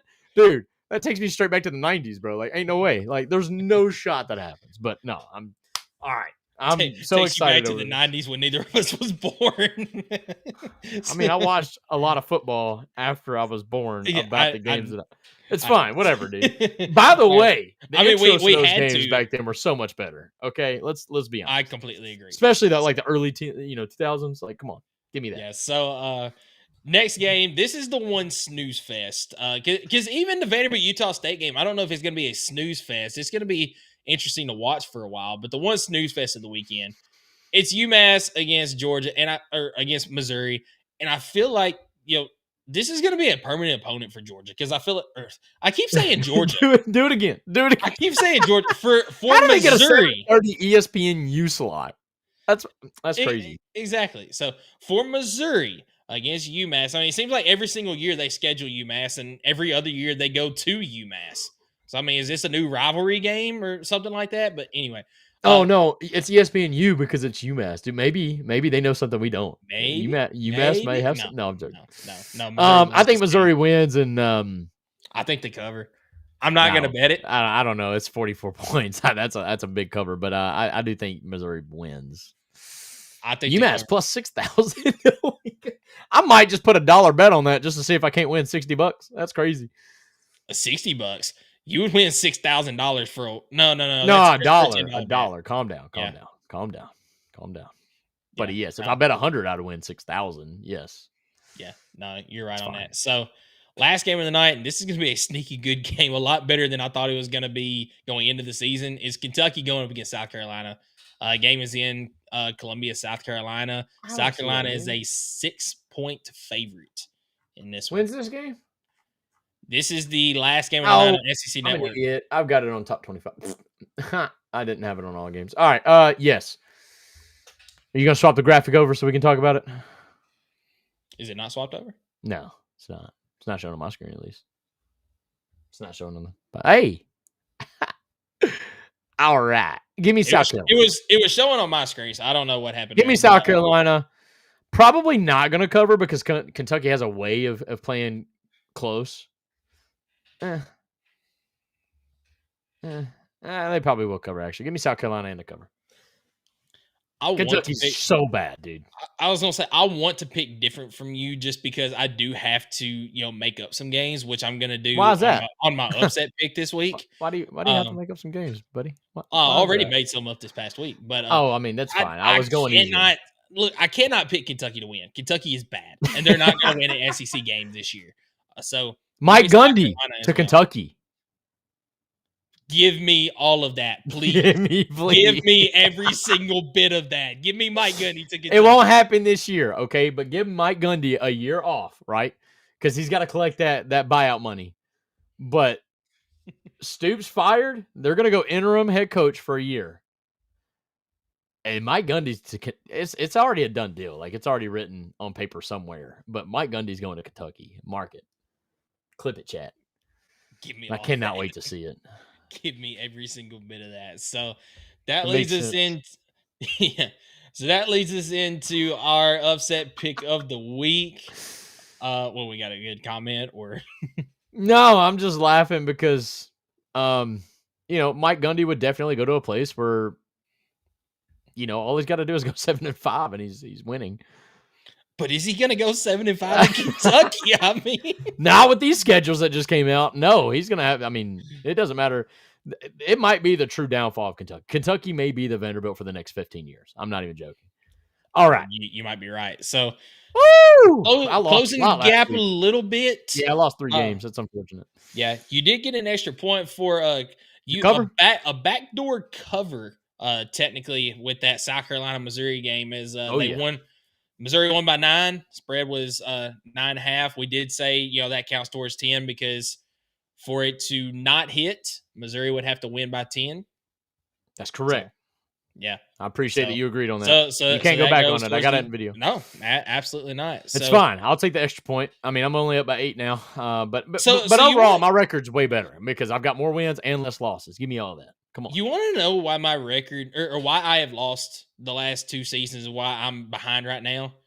It's because I second guess myself on these upset picks. Sounds a lot like excuses, honestly. It really does. I mean, chat. What do we think? What do we think? It's not an excuse. I mean, it's chat. I think he's in his head. Like, I think he's so upset. He's so afraid of losing 3 in a row here. I'm not afraid of losing. I'm gonna win this year. Since the birth of the Vol Fanatics Show, this man ain't won. He doesn't even know. I'm winning this year, so I mean, it's not winning. Present tense, brother, you're losing. I mean, I'm sorry, but like, it's fine. I love it. We're just making fun of each other. It's all in good. Exactly. Fun. But no. To my point here, I keep. What are we even winning? We didn't. Did we even? We haven't picked. We need to sit down and talk about that. Like we ought to just do another round of golf because I mean I'm fine with that. So, but next, if I win, I ain't driving to you again. That sucked. Like you're gonna have to come up here. All right. So, all right. So, all right. But no, so I keep second guessing myself on these upset picks because I sent a text to y'all this past week. I laid out 3 upset picks that I felt comfortable with. The most comfortable one I felt of got their butt stomped, and the other 2 both won. So I just need to stop second guessing myself. By the way, one of those that I said that I wasn't too comfortable in that happened was that Tulsa over Oklahoma State, in which Mike Gundy got fired in afterwards. But you sent me your upset pick. Go ahead with yours. All right, dude. I am taking Virginia Tech over NC State. I think Virginia Tech is a 10.5 point favorite. I believe this is Action 247's number as well. I couldn't log in, so I don't necessarily know, but they're pretty similar. But it's a double digit. It's 10.5. NC State, a 10.5 point favorite over Virginia Tech. Perfect. All right. Yeah, I just wanted to make sure. So I'm taking Virginia Tech. I think NC State shown some vulnerability, and Virginia Tech has had kind of a rough road, right? They lost to South Carolina and to Vanderbilt. I think both teams are solid. And the way they played South Carolina, if they could just generate a little bit more offense, I think they could have won that game. And I do value South Carolina. I hate to take something from one game and translate it to the other, but because I don't watch Virginia Tech on the week-to-week basis, if they can just somewhat put together the same effort that they put, like Vanderbilt. I mean, they played Vanderbilt for a half really, really hard, really well. And I think they were even beating Vanderbilt for a lot of the first half. If they could put together that effort for 4 quarters, I think there's no way they don't beat NC State. So the fact that they're hanging 10.5 on this game, give me all of that. Virginia Tech. Yeah, that's a really good pick. Thank you. So I mean, just looking through, the lines here, there are several games that if I was 12.5, 15.5, I don't know. Well, I was going to say there's several games that if I was going to sit here and I was going to, do a safe bet and do a 5 to 10 point underdog, I could absolutely pick there's several several of those games. But you know what? It wouldn't be any fun if we didn't pick a 10 point underdog. I agree with that. Thank you. Growing some cojones. I found one that I like, and I was really looking towards that Virginia Tech NC State game for a while, but I found this one this morning, and that's why I claimed really, it hurt. I sent you a message. I really like this one. So, all right, let's hear it. Appalachian State is going on the road to Boise State. Brother, I looked at that one too because Boise State ain't good. Yeah, they're a 15.5 point underdog going to Boise. And I'm going to take Appalachian State to win this game out. The only reason why I didn't go with that one is because it was over 14. Yep. And I'm like, yeah, I mean, I don't know. Because a cover really doesn't really, it doesn't really help. But like, I don't know. If it was below 14, I'd feel a lot better about it. But no. Says the guy that picked a 17.5 point favorite USF that outright won against Florida earlier this year. I mean. But it was Florida. I mean, let's be honest. Not that good of a team. No, really, it was Alex Golish, and I knew that he has been close for so many years. I'm like, this is it. Like, there's no way he doesn't get him, and he did. So kudos to Alex Golish, not me, Alex Golish, and the players. I agree with this pick 100%. I was looking at it, and I'm glad you took it because I'm glad that we're in agreement on both of these. I feel like these are the two best bet. Jake, are you watching? I'm joking. Well, I feel like these are two of the pretty much the two best upset picks as far as a 10 point underdog or more this week, and both of us picked them. You picked that Virginia Tech one, I picked the Appalachian State one. I like both of these. I do too. Yeah. So we who's made hit more outright upset picks, by the way? I just want to know. I mean, you have because I second guess myself all the time. Yeah. You know I have. It's all good, buddy. I'm the king of upset. No, I'm joking. All right. What's next? Next, let's bring on the guy that had a little bit of a bounce back week last week, and we got this is a special episode of or segment of Rakin with Jake. Everybody join me. 3, 2, 1. Happy birthday to you. Happy birthday to you. Happy birthday, dear guy that loses his money. Happy birthday to you. I'm so happy, but what are we like? What are we like? 17? 3 times? I mean, we're getting there. I mean, you've almost got the beer coming in full, so I mean, you can't be too old. I mean, I'm getting to the point where I can ride the Ether bus. So I'm getting excited about the free public transportation. Guys, 28 years old. I feel like I'm going on 40. Yeah, thanks, Golly, Rhett. buddy. Appreciate Hey, the reinforcement. What's there. what's that hairline looking like? You really want to see? What do you tell them when you go to the barber? You tell them leave the sides, or When I go to the barber, it's an intimate moment in my shower with a razor. That's what I can tell you. it's all good. I feel that. So, All right, Jake, how are we feeling tonight, man? We're not another 500 week, man. I mean, just not, I don't know. Like, what needs to happen? Is it the birthday? Is this the change? Is this what we needed? I mean, Just another year here. We were talking about it earlier in the text, man. I mean, I feel just as confident in this week as I have any other week. Guys, I can't get them. I'm sitting here. It's almost like we're in overtime, right? We're tied 40-40. I have nothing to lose. I can get this back. Okay? Oh no, we got plenty. I ain't got much to lose. I've lost it already. Yeah, but well, I mean, it's fine. So, a couple of notes. Y'all talked about a couple of games I really wanted to stay away from. I've done one thing this season that I shouldn't have done, and that's probably indicating why I'm sitting on 500. LSU at Ole Miss. I'm not touching that with a 10-foot pole, fellas. You're lying, dude. Ole Miss is winning that game. Guys. Whit Weeks is dating Lane Kiffin's daughter, and he's got a coup. Whit Weeks has got a coup on Lane Kiffin right now. All right, I mean, I'll give you that. I didn't bet on the game, but good. Don't touch that one. Another one. Notre Dame at Arkansas. Don't touch Notre Dame at Arkansas. No, I didn't. Let's be honest. Have any of y'all watched more than 3/4 of Arkansas football? Yes. Okay. Tell me why you think that Arkansas can beat Notre Dame. Taylor Green. You don't. I don't. Well, okay, Taylor Green's the only example. I don't. There's nothing there. There's nothing there but a money There's seat. 2 games this year alone where Arkansas has had a nice lead and then just completely blown it. Yeah. No shot that I trust Arkansas to then turn around and beat Notre Dame. Then, let alone the 6.5 points. I mean, it was 4.5. 4.5. 4.5. Regardless, Notre Dame's covering that, dude. Come on. No, Arkansas is going to be up 17 and go down 18 points in the fourth quarter. I mean, honestly, fumble the ball. Notre Dame, when they're not running the ball, they kind of look susceptible too. Like I'll give you that. I mean, their quarterback's just not coming around this year, so I don't know. He's still got time to improve, but not a lot of time. I mean, if they lose another game, they're out. So they've got to win out, and they've got to look good doing it. So no, I agree with you there. I agree with you there. Marcel Reed, I didn't want to touch the Auburn Texas A&M game just because you're scared. Man, I'm scared. This was safe betting today. No. Let me ask you this, and I know this, so you can call it what kind of question you want to call it. So we're talking about not touching these games. Yeah. But we're touching Alabama, Georgia. Oh.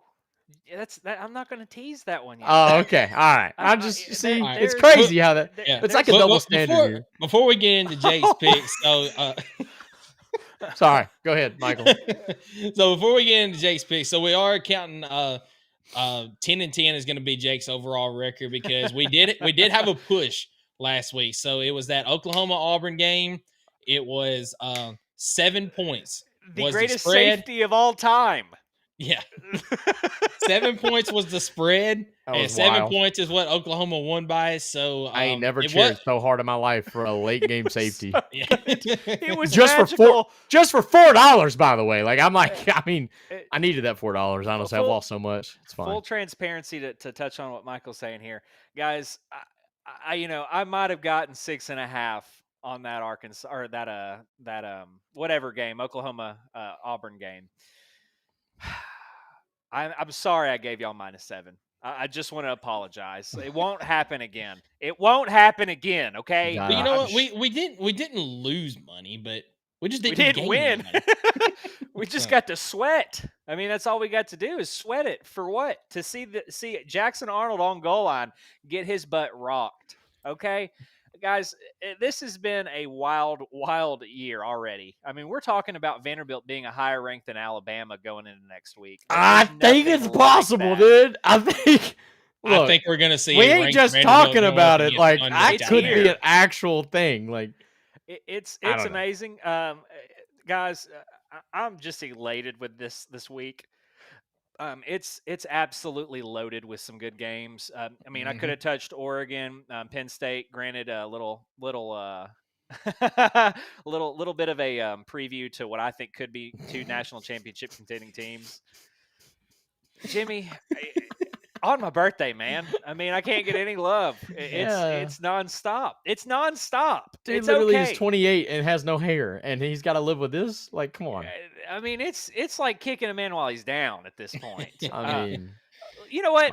Without further ado, let's just start on the picks. Jake rocking the let's State do it. Farm shirt, though. I gotta respect it. It's That's cool. because these are some insurance bets here, guys. We lost a lot. We lost a lot the last couple weeks.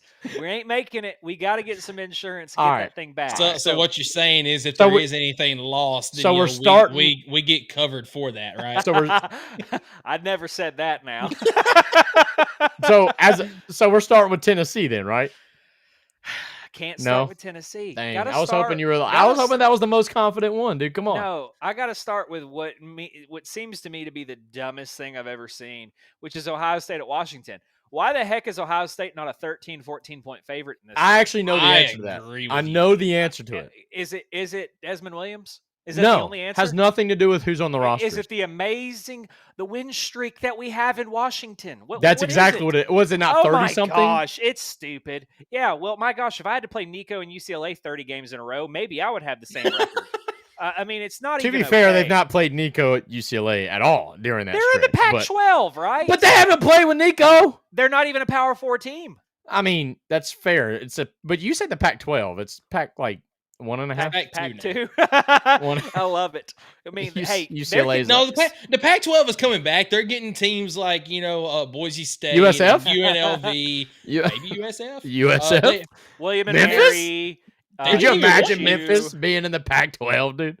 They didn't All want right. Memphis. We're getting off track here. But This yes, is I an think easy that's one. the only reason why it is as low as it is. I looked at these lines, guys, and I wrote about 10 picks, and I solidified them down to 5 because I wanted to think, well, what do I feel most confident about? And Ohio State minus 7.5 at Washington, last I checked, was the bet to make. Matt Patricia is one of the best defensive-minded coaches in the game. He's a great defensive coordinator. He's doing an outstanding job keeping everything in front of him. I mean, he shut down Arch Manning. We've seen that he's had some sputters. I still think Arch Manning's recovering from this.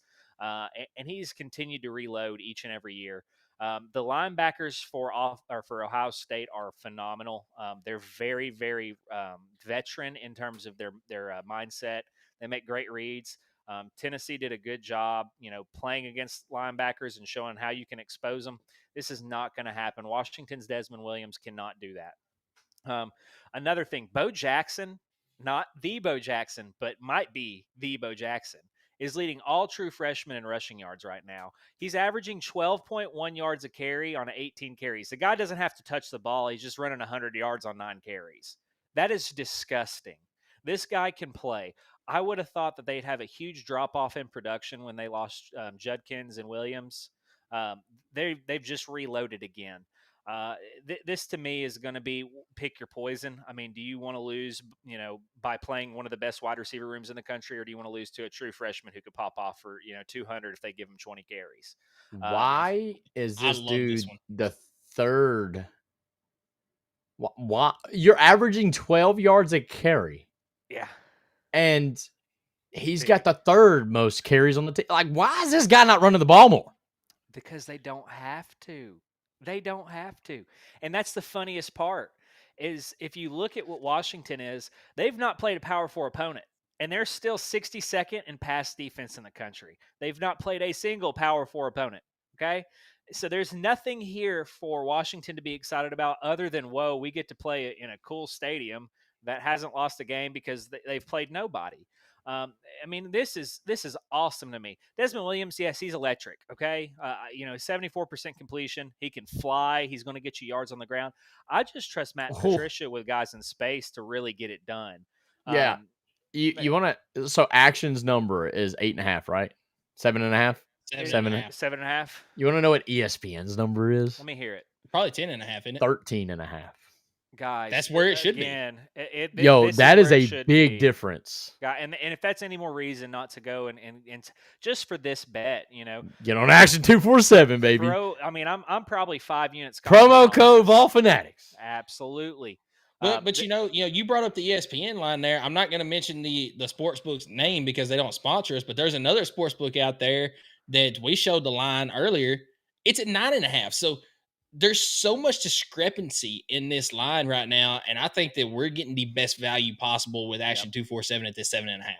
I like it completely. I agree. They want us to win, fellas. Yeah. They want you to win.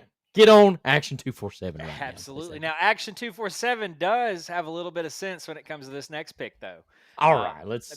Because they have sense. They want us to win, buddy. They want us to win. They want us to at least be 500 because Jake's already. They're giving it, man. They're giving me everything I've got. I mean, my gosh, give me a half a point against Oklahoma. I mean, just brutal stuff, man.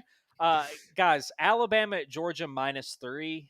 That's what I saw. A lot of lines have this at 2.5. I love the -3 here. Alabama is 1-4 in their past 5 road games.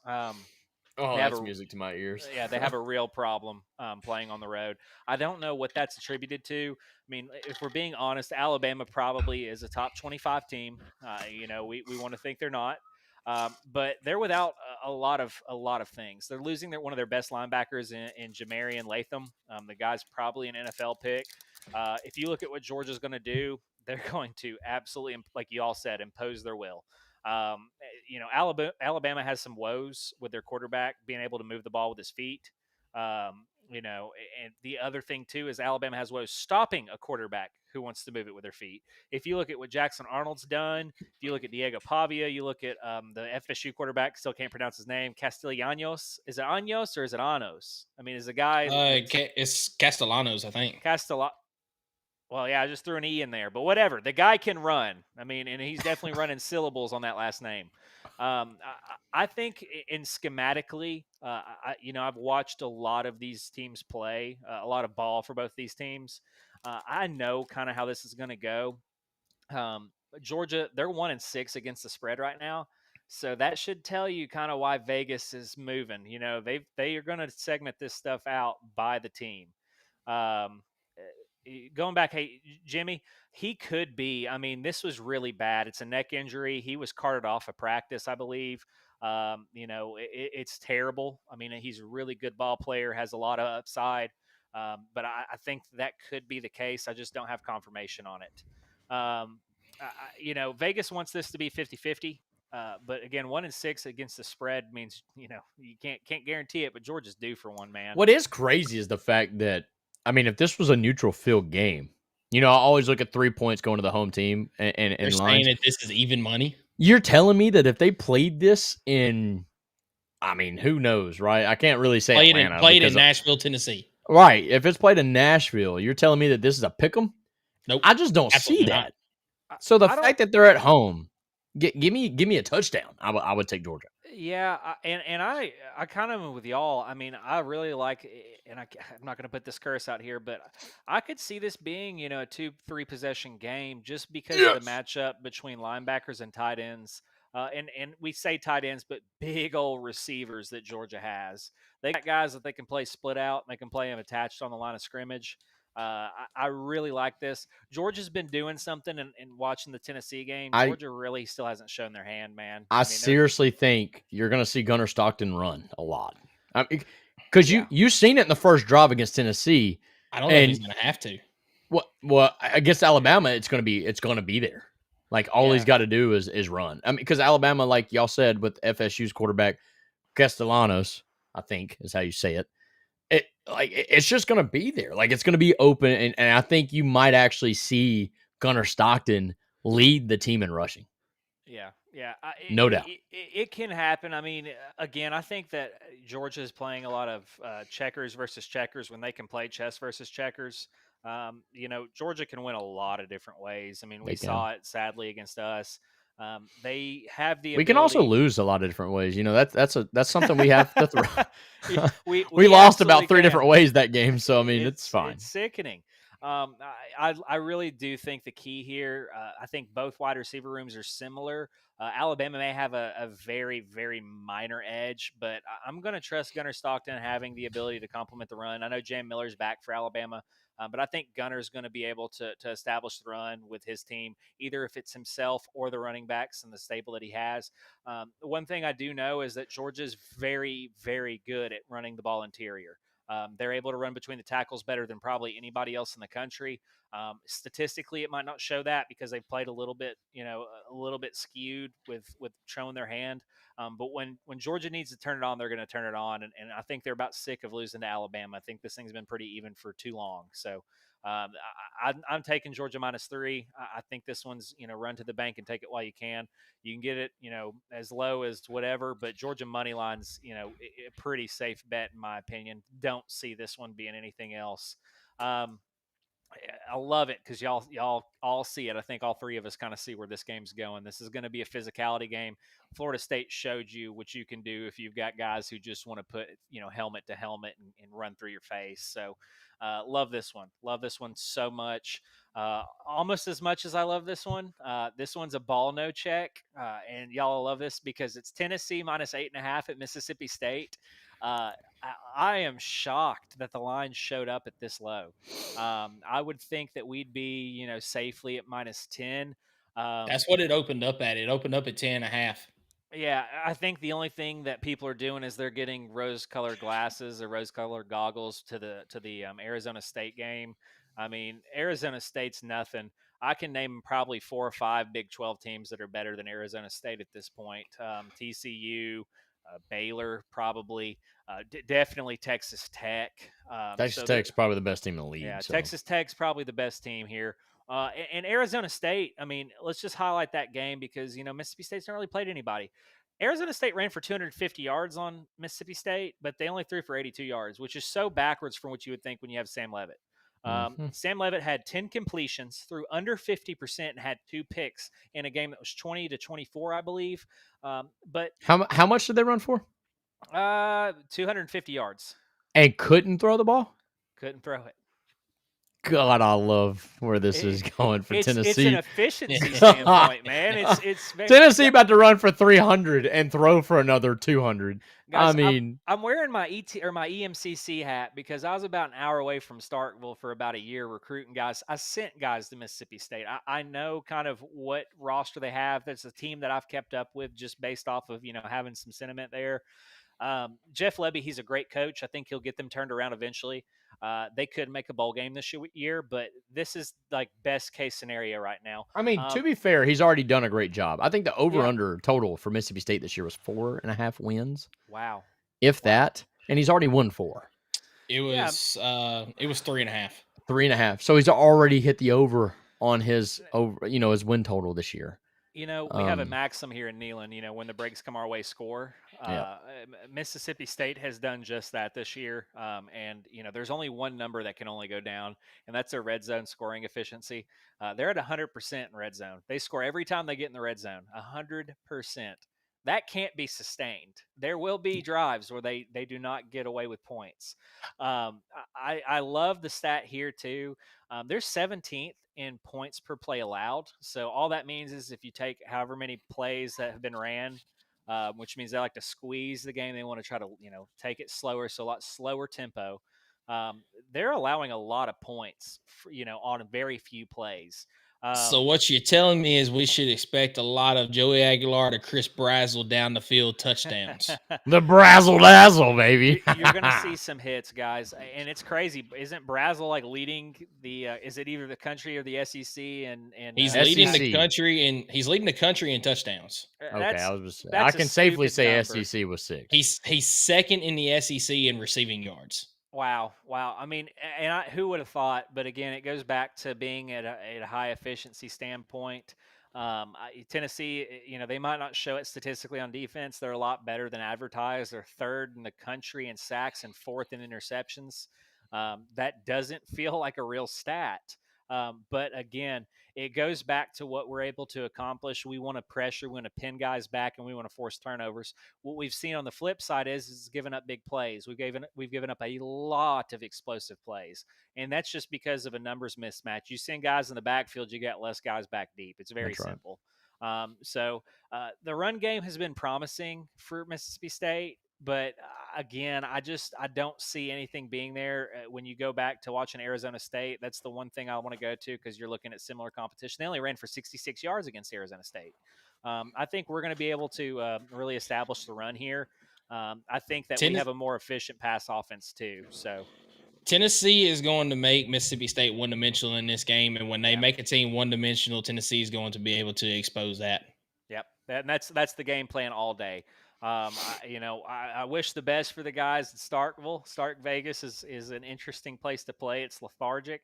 I can't see us not coming out hot like we've been doing, hitting them pretty quick and then sustaining it by again squeezing the game and just keeping the ball on our side. We'll probably run this ball. I kind of like the under. I know y'all don't, but I like the under because I think we will get out early. Don't say y'all. I bet the under. I parlayed that. I parlayed that. I was against the under until Skylar put out a score there, and I was like, man, I like that score, and that's under. So I mean, come on. I still don't feel comfortable about it, but I do like it. All right, over under 2.5 tutties in the first quarter. In the first quarter for both teams? Nope, just for Tennessee. Over 3 touchdowns. 2.5. 2.5. Yes, I mean 2's a given, dude. Come on. I'll take 2. I'm not taking 3. I can't. I think I agree with you. I think it's going to be 2 tutties. But I do think that I definitely think you get 2 in the first quarter. Yeah. If we get 3 in the first quarter, I get really nervous on that under pick. Let me tell you right now. Because here's what's going to happen. Tennessee's going to score 2 offensive touchdowns, and they're going to have a defensive touchdown in the first quarter. Oh. That'd be crazy. Heard it here first, chat. Talk about a way to silence some cowbells. Guys, go back and watch that Saturday Night Live with Will Ferrell. We better not silence. No, we better not be silencing cowbell. Our fans better bring cowbells, and we better join. Look. You don't fight fire with ice, okay? No, you fight fire with fire, dude. I'm telling you, if we don't have more cowbell than they got, dude, I'm pissed. I better be seeing all kinds of cowbell from the Tennessee fans. This game is just an odd one, man. I still can't believe we only opened up at 8.5. Action it's fine. 247. That's our best again, bet, baby. It's a great bet. Great bet. Number 4. About as great as this next one. What is going on here? You're going to give me Florida State minus 6.5 at Virginia? You're going to give me that? Are they looking at this like run with it? Is this like was Florida State on a bye last week? No, because they played against Kent State and just mollywhopped them. Okay. So even so I'm just trying to figure out why they think that this is a letdown spot. Because Virginia's got a good, they got like a 7th-year senior at quarterback. He's a transfer. He's not played a good defense yet, but he's been really, really efficient. I mean, he's efficiency wise, if you look at like best option available, he's done a good job. But the problem is Virginia loves to run the ball. Virginia is like more staunch that you ain't gonna be able to do on that defensive front. Yeah, no chance. There's no chance. Florida State's is coming into this game only allowing 10 points a game. That's disgusting. That's absolutely vile. I don't care who that's against. You typically will allow explosive plays. They've got so many athletes around the field. They're fast and they're super physical up front. And then it's kind of funny.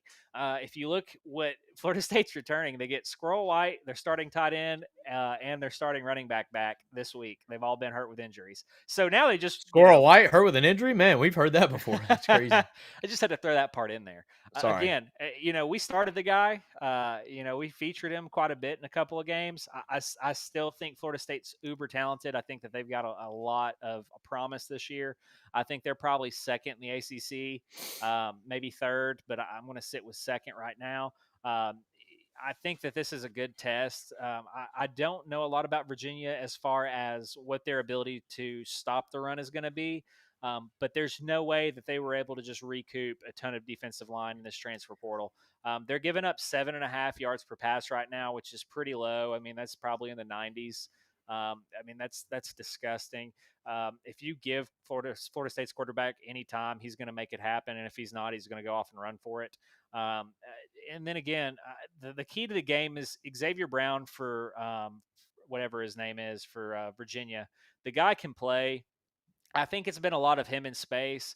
I just don't think when you start to get to Power Four that you're going to have as much space as you've had weeks past. So I expect this one to be pretty sound victory. Don't want to give too many points on that because you can clip it at any point. But man, Florida State -6.5 at Virginia is another give me. Which ends up my last give me, which is hilarious. I don't know what some of these spreads are. Indiana -7.5 against Iowa. I know it's at Iowa. The same team that just beat Illinois by 50. I mean, guys, I'm going to just eat my what is it? My humble soup. Yeah, I thought Illinois would beat Indiana. I think a lot of people did. I see now kind of why they were 6.5-point dog, and this feels very similar. I think Indiana could win by 20 here. We forget Indiana made the playoffs last year, and that's great. It is what it is. It was an easy schedule. Yeah, I mean, but they now have. If you take out John Mateer, who is having thumb surgery on his throwing hand, they've got the freaking Heisman favorite. That's stupid. Who would have thought that Mendoza? I mean, you and I were talking last week. We're like, who's the quarterback's name? Like, we don't just wait till Joey throws for another 4 tutties this weekend.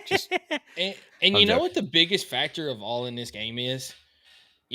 Indiana last week beat the dog crap out of Brett Bielema, who is a good coach. Iowa has got Kurt Ferentz. And I don't know the last time that Iowa has put up 30 points in a ball game. A lot of times, much less 20 points. Indiana's going to have that by the end of the first quarter. So, yeah, this is easy.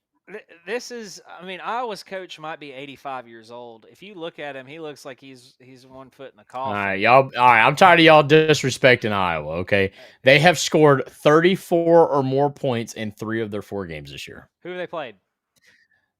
That's not important. That is 100% important. Albany, Iowa State. They lost to Iowa State 16-13, the most fashionable Iowa way possible. And then they beat UMass 47-7. We're talking about UMass here. I think maybe you're right. I think Michael. I think you're right on the over for Missouri now. And then they beat Rutgers 38-28. Okay, Rutgers isn't bad.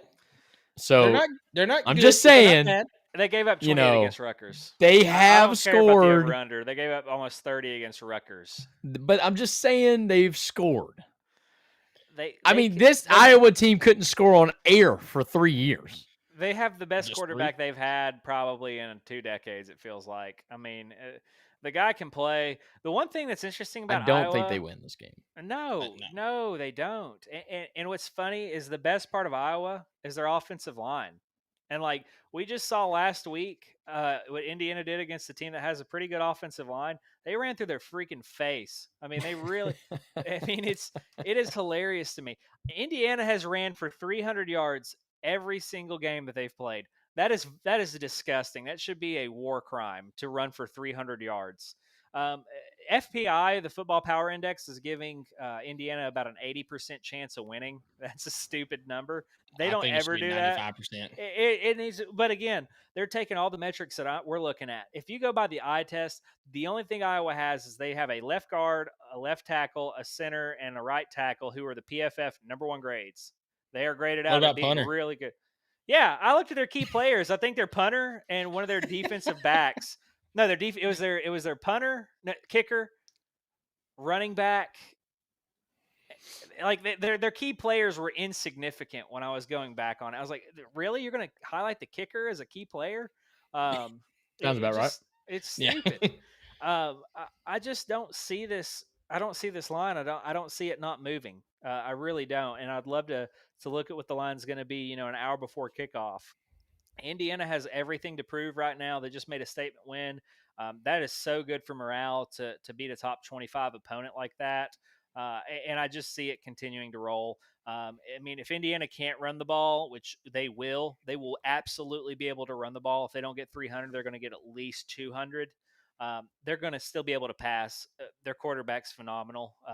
This is another easy give me. So take Indiana -3.5 or -7.5, and let's take it to the bank, and hopefully we can get to 15-10. I never recommend it. Obviously, if you have a betting problem, please get help. 1-800-GAMBLER or 1-800-889-9789. Please bet responsibly. I am not going to do that this week. I think I'm going to do for the first time ever. I think I'll put like $2 and parlay your picks this week. Rakin with Jake parlay for money. I have never because they never hit because Jake never goes undefeated. I think I have But one. He did one right? time.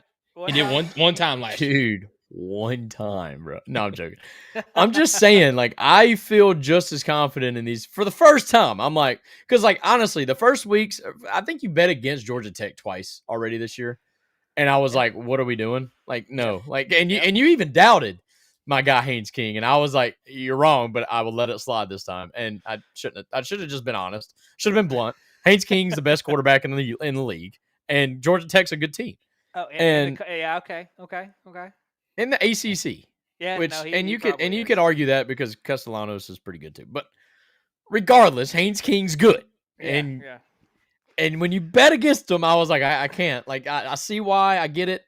And I did it. Like, I can prove to you that I did it because I'm following you. I'm riding with you all year long. But this week, I'm feeling good about your picks. Like, I agree. This is gonna piss me off if we get on here next week and we're 0-5. Might end up canceling the segment. All in all, like, it's just terrible. But I think we're gonna add another little $2 bet. All right. Skylar, in full transparency, I typically do $5 per bet, and I just do them all separate. But I think I'm gonna do a $2 bet, parlay them up, try to get a big return. Okay, like in fairness, if we got to cancel the segment, I'm 9-1 over the last 2 weeks. I just hadn't let my picks be out in public. So you can't count your record if it's not out in public. Okay, big guy. Got to give a big shout out, by the way. My future father-in-law, we were sitting down watching some ball. We watched the UAB game. The guy was so high on Texas Tech's backup quarterback. And I'm watching it. I'm a ball knower. I had this out in case we started talking ball. I mean, this is a playbook right here, fellas. Oh, my. He brought out the playbook. Is it against Auburn? No, this is the actual. I mean, this is a defensive playbook right here. Got the name on there. I don't know if you can see that. It got the first and last name from 2018. I know some ball. The guy put me absolutely at my jaw on the floor. He says, man, that guy can play. Will Hammond for Texas Tech, I believe is who it was. I was like, man, he's okay. Comes out best PFF grade. So shout out to Charlie Robbins. The guy, future ball knower. God knows ball. Okay, give the man a whistle. And a shout out to Texas Tech because that leads into our WTF for this week. Because I picked 2 of them last week. Texas Tech was the one that hit. Texas Tech an underdog to Utah last week, and they came out and I think we all agreed on that. That was so dumb. Texas Tech's such a good Utah. Team. Yeah. The other one that unfortunately did not hit was I picked NC State to upset Duke, and Duke did win that game. But we are 3-1 this year. Do we have a WTF of this week? We do. We have a WTF this week as well. So 3-1 so far on the season in WTF, and I feel good about this one as well. We talked about Arizona State earlier. They are frauds, and TCU is a 3-point underdog. I'm telling you, Arizona State. I was literally looking, and they play on Friday, by the way. Yes. And they play on Friday. Hey, if you don't watch anything in that TCU Arizona State game, watch number 7 for TCU. That guy is a dog. That receiver. Can I add one more? Absolutely. Go for it. Why is Penn State favored over Oregon? Hey, don't talk about my national championship pick in week 0. No. I'm not touching that game. That's a pick 'em, dog. I think we all know Oregon winning that game. That's a pick 'em. You tell me what game, big game, I add you that James Franklin has won. I'm going to go back to. I think that this team for Penn State is so talented that really I do. I think James Franklin is a non-factor at this point. I think that his team is so good that he's just going to rely on those guys to get him out of bad coaching positions. His offensive line is phenomenal. His defensive line has had the likes of Abdul Carter, Micah Parson. Like every single year, the guy comes off with a key pass rusher. Rhonda, it's really late. Go Vols. But at the end of the day, Oregon, they're really fast. Can they play physical? This is like two sides of the same coin. You need speed and you need physicality. You know what? Y'all just always hate on my picks. Y'all just wait. Y'all just wait. When Oregon wins this game, I am literally rubbing it in y'all's faces next week, okay? And I would expect y'all to do the same if they don't. So, it's fun. 100%. But it's crazy to me that they're favored, okay? If they're going to win the game, then they need to be the underdog to prove everybody wrong because they have not deserved, okay? They're not deserving of being the favorite in this game. No shot. Here's the question. Oregon is my national pick, by the way. National champion. I'm already regretting it because I don't think that they are the best team in the country right now, but I do think they're good. Here's the question because I genuinely don't know. Is Penn State the home team? Yes. Okay. Penn State should be favored. Yeah. It by should be, 3. You give 3 but points. I think it's by 3 or 2.5. It's right around the 3 number. I don't know exactly. Yeah, it's 3.5. I just found it. But I completely agree with you. If this was neutral site, it's a pick 'em. And I'm taking honestly, I might lean slightly Oregon because of the offensive side of the ball there, but with it being I'm picking Oregon regardless. With it being at Penn State, they should definitely be the favorite. I want y'all to look at the statistic of the atrocious jerseys that Oregon wears and their terrible losses. Every time they bring out just what the heck is this jersey, they lose. Now, is that what they're doing this week? Yeah. Now the great jerseys are sick. I think they're like gold brushed. Yep, give me Oregon. That's all I needed to hear. All right, it's over. Penn State, pack it up, dude. It's gone. Yeah. All right. Well, Jay, have a great day. Jay, appreciate you coming on again tonight. Happy birthday to you, brother. Appreciate you taking out some time 17 out of your for night to join us. 11th year. Finally legal. 18 is legal, brothers. Now, I appreciate you coming on. Looking forward to next week when we go 5-0. It's his 10th, 18th birthday. All right. All right, Skylar. See, Rhonda is look. I'm telling you, this is it. Why do people believe in Penn State and James Franklin? They don't. They don't. It's just a betting odds thing. I was gonna say I'm not saying I believe in them. Oregon winning. Oregon's winning. It's fine. But now, probably another not because I'm sober. Yeah, another great show this week. Obviously, went a little bit longer today. Yeah, little bit. Might have 2 wives that are not too happy with us when we get off. But you know what? I mean, one wife. Let's make that very clear. But I said between the 2 of us. Oh, okay. I thought you said may have 2 wives, and I was like, buddy, I know you are a baller, but I didn't realize you were a player. You know what I'm saying? No, right. No. Between the 2 of us, we've got 2 wives that are probably not going to be very, very happy with us. So fair enough. Yeah, but no. Any closing remarks? I mean, we got a great slate of football coming up Saturday. Oh, fantastic slate! If you were invited to a wedding this weekend, that person is not your friend. I will catch them at the next one because I mean the rates. Honestly, the chances are they'll probably have another one. Okay, let's be honest, and I will catch them at the next one. And if they just, it's fine. Yeah, you're 100% right. Not your friend, and you should absolutely tell them no. Yeah, but now, real quick before we do get off, I do want to give a shout out to my sister-in-law, my wife's sister, and her now fiance, Johnny. They got engaged, I believe it was 2 weeks ago when they were on vacation. Announced it to the family this past week. So a shout out, Kiana and Johnny, for the engagement. Looking prayers for Johnny. His life is gone. No, I'm joking. No, but looking forward to the wedding planning there. Do make sure it is not only football Saturday. But anyway, no, another great episode tonight. I will not be there. Yeah. Another great episode tonight. Looking forward to a great weekend of college football. And as always, everybody, go Big Orange.